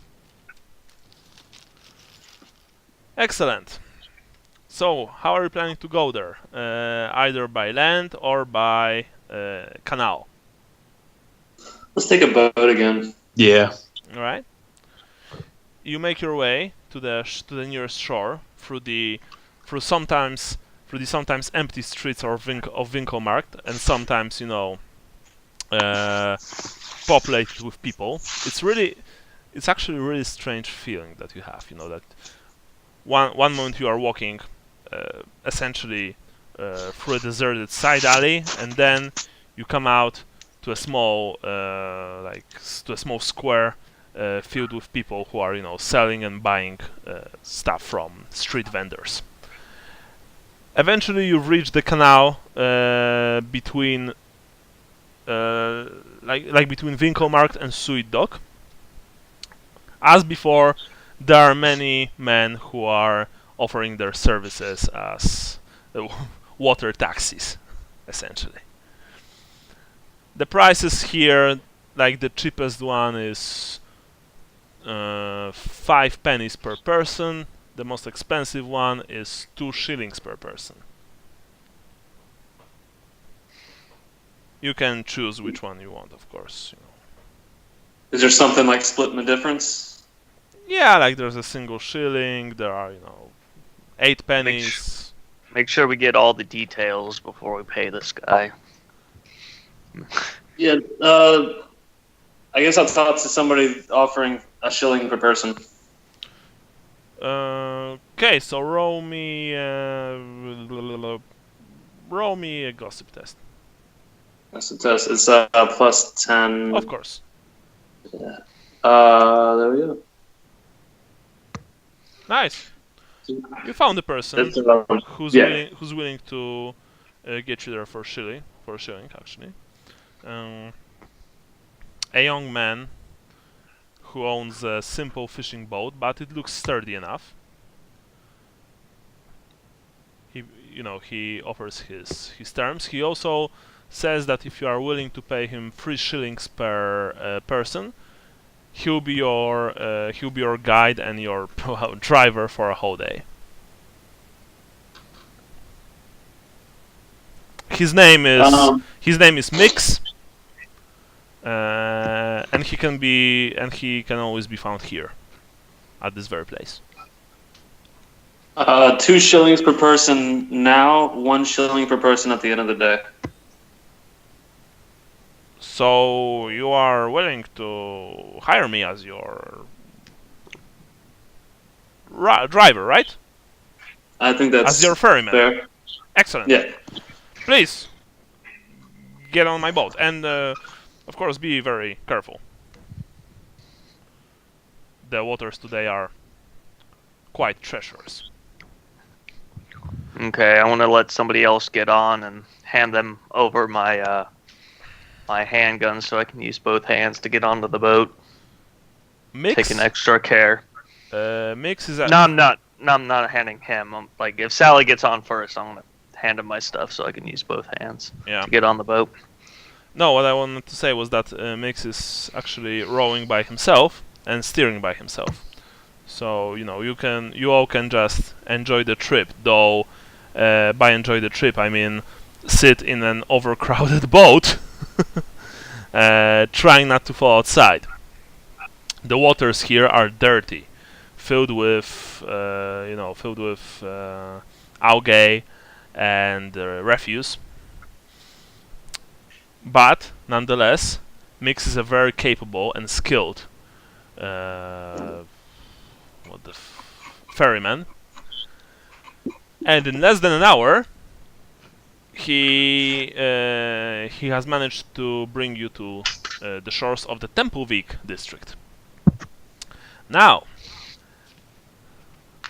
and of course, just as with Rike before, he tells you a bit about this place so that you might know what to expect from it. This district stands as the intellectual and spiritual center of the city and is home to nearly all of the city's temples and their servants.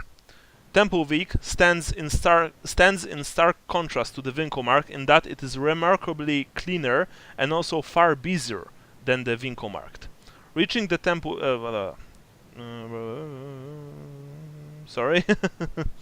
normally, reaching the Tempelvik requires passing through the old Money Ward, a place that once housed Marienburg's nobility, but has suffered as the Blue Bloods have drifted away from the squalor in favor of the posh Gaudberg Ward, which actually is to the north. It's where you were staying before originally, like where the Wicked Albatross was and Golden Trident.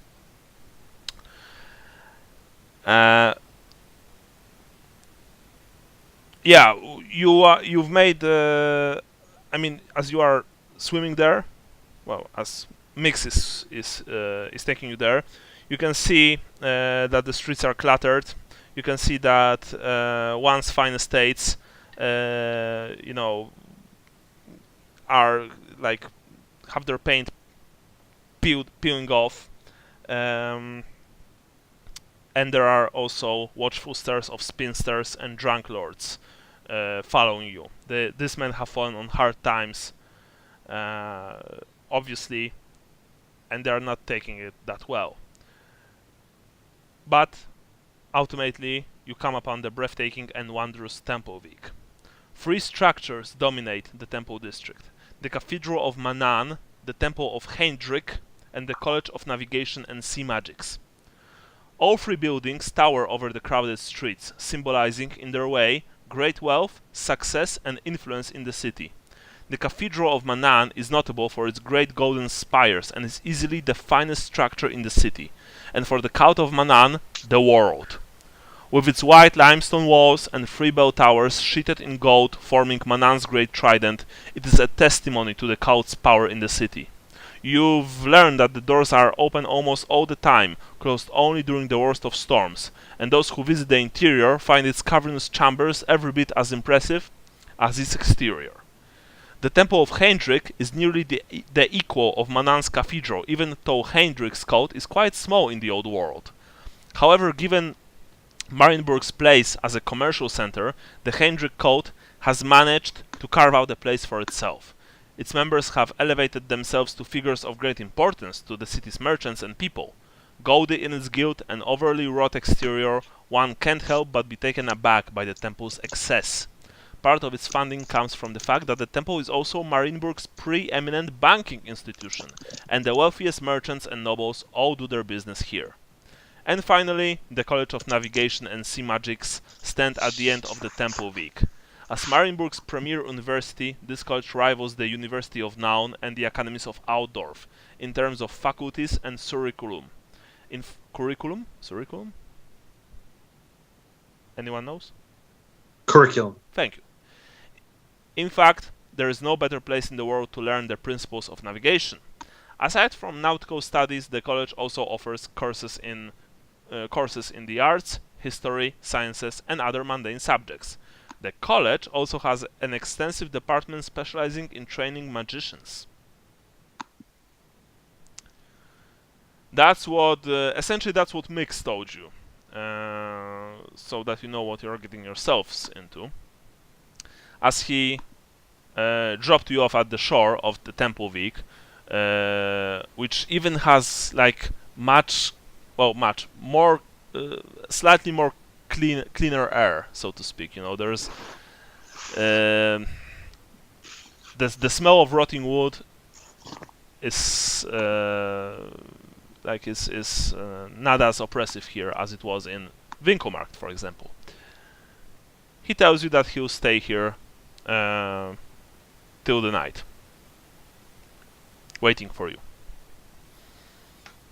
Is there anything along the watchtower of the Hendrix Temple?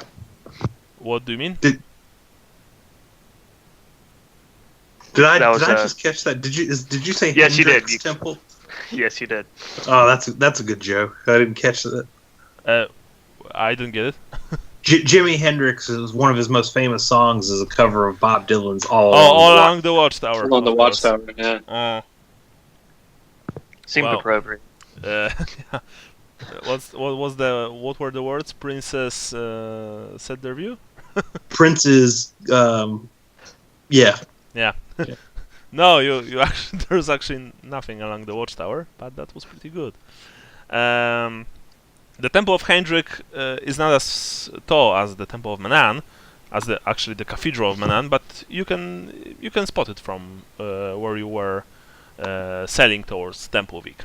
Right now, of course, you only see the tall golden spires of the Cathedral of Menan, because Tempelvik is, of course, still a district of the city in which the people are living. So there are a lot of houses here, a lot of homes. I don't have to tell you that they are also in far better shape than the rest of the city, at least than in the Winkelmarkt. You're making your way towards the Temple of Sigmar to hopefully be able to speak with the former abbess of the orphanage of Shalaya, who was accused of witchcraft. But whether you succeed or not, we shall find out next time. Because for today, that's all. Okay. Nice. Okay, guys. So for the game today, everyone gets 55 points. For your characters, you all get 10. 55. 55.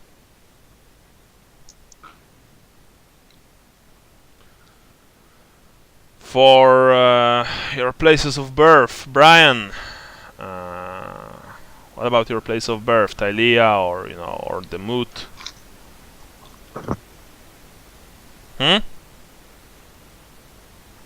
Brian. I had it muted. I can't think of anything off the top of my head for Talia. Very well. So let's go to Andy and Talabekland.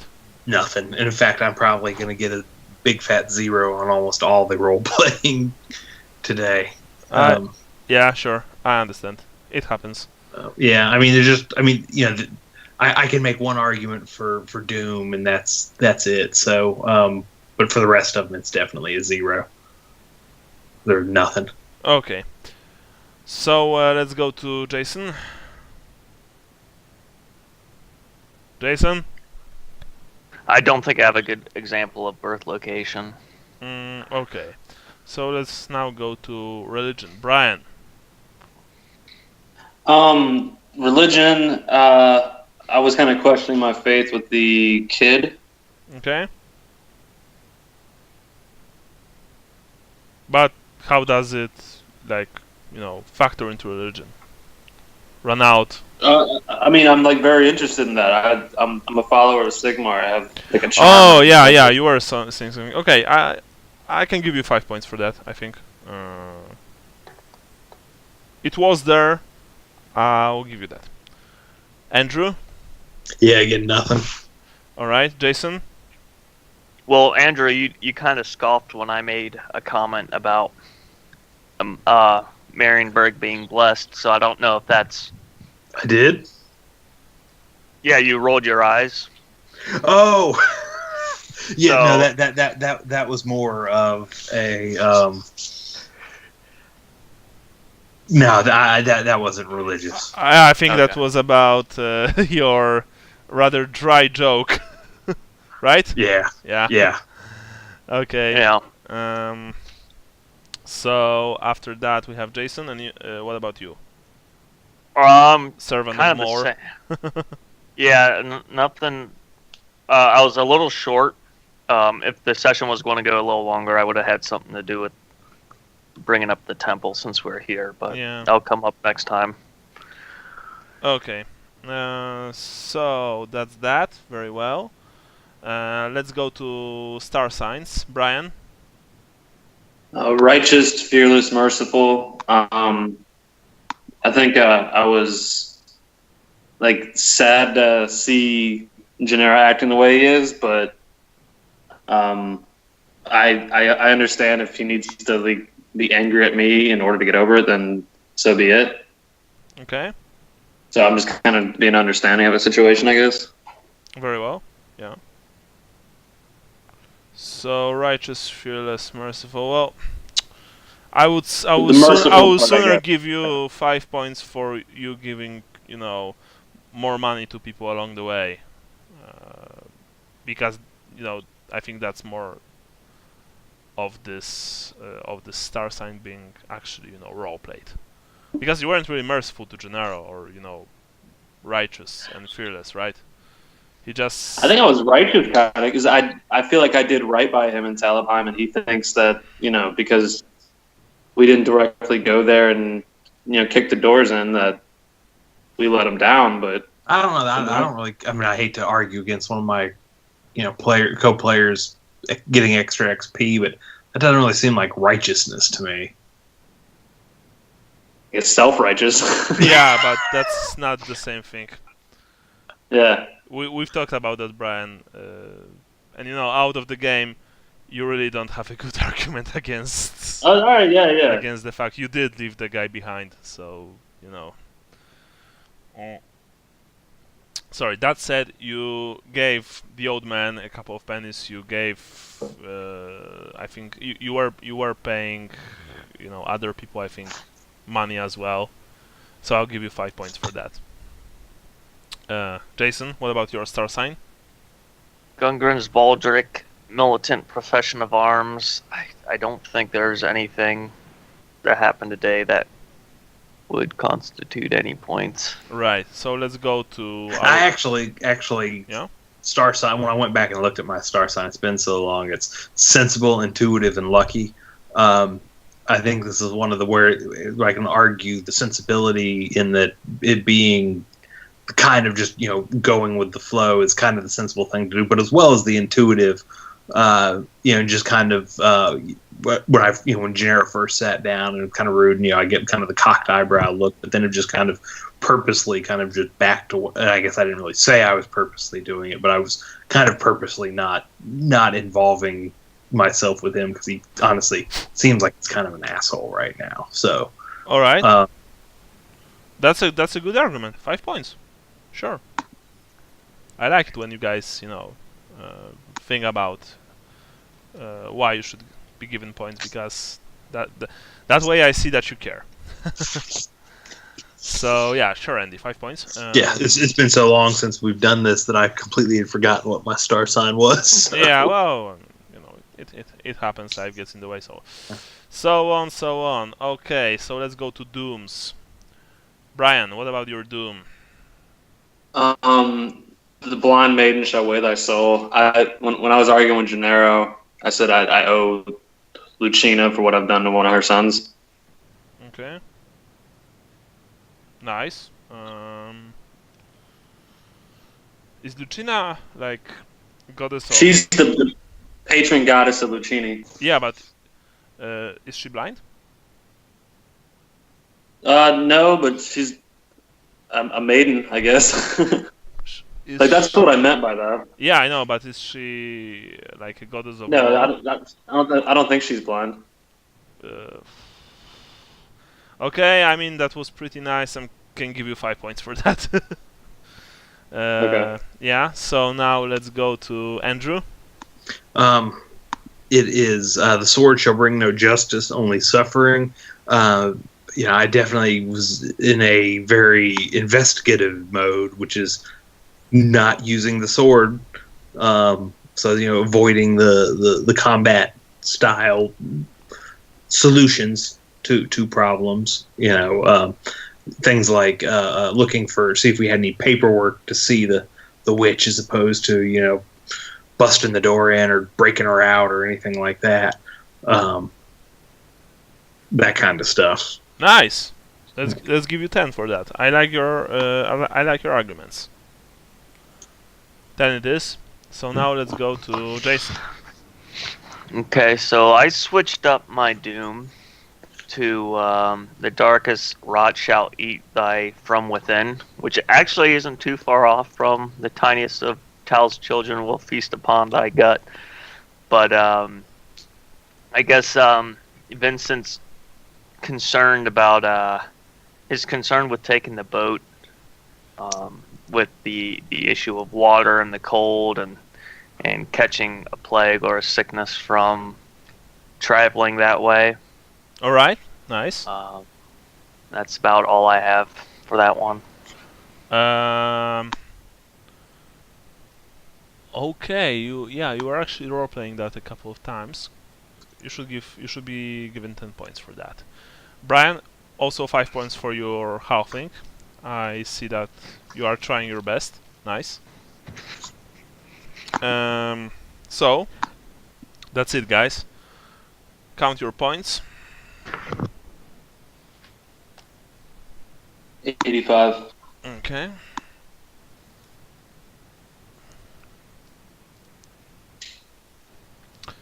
And as usual, let's discuss our next game date. Let's see, it's 8. What about 22nd? Hold on 1 second. Where's my calendar? Ever since Android required you to scroll up and down to see your apps instead of letting you do it side to side, I've never been able to figure out where anything is. You said the 22nd? Yep. Yeah, it looks like I'm clear for then. Okay, what about the rest of you guys? Should work. So, yeah. Okay, so I will also ask Sean, of course, about the 22nd. I would like to have all of you on our next game. So if Sean won't be able to make it, but we will try to find another date. Okay? Yeah, he posted on Facebook not long ago that he was still stuck in the airport. Yeah, I mean, no joke. My brother, when he was leaving Poland, because he came here for the Cup, the World Cup. Oh, yeah. Yeah, he had a whole day of delay, essentially. Yeah, we when we went our second time, I want to bring it up already. The Ireland trip, flying back, we landed in Newark in the morning, and we were Newark, New Jersey, and we were supposed to fly out in an hour, and we ended up not flying out until 11:30 that night. Yeah. Stuck in the airport, and we were stuck in one wing. So the Newark airport is huge, but we were limited to one wing because we had come in on an international flight. We weren't really allowed to leave, and so there was 3 restaurants and one magazine place, and that was literally it on the wing. And one of the restaurants was a fast food place, and then one was it's an Apple, a chain family restaurant, and Okay. and so it was boring as hell. Yeah, well, that's kind of sucks, honestly. Well, he had to spend the night at the hotel, but fortunately, the airlines have paid for it. So. Yeah. So did you guys go to Russia for a game then, or no? He was in Warsaw. So he just came and watched games. Yeah, he visited me and my mother, his aunt, and he was jumping from pub to pub just watching games. Okay. I wish we would hang out more, but well, he came here mainly for football, so I don't hold it against him. I mean, we did spend some time together, so it was cool. Yeah. Yeah, I can tell. I mean, I don't know what he does in Boston. No, he's in New York right now. He's okay. He's essentially a driver for a flower company, I believe. Oh, okay. It's most of the New England towns, like the cities, like the people, like you're basically expected to be a workaholic in those cities. So, like I'm sure they probably keep him pretty freaking busy. Yeah, so. he works all the time actually. You know, he told me that sometimes it's like a whole month of just non-stop work. Yeah. Well, these are the realities. And speaking of work, I need to get up early tomorrow. Yeah. So Okay, no problem. All right. Thanks for the game, guys. I'm going to create, the scheduled like event on our Facebook page. We shall see what Sean will have to say about our next game date. Thank you, and as usual, if you have any questions, shoot. All right. Thank you. Okay, cool. Bye bye. See you. Yeah. Bye.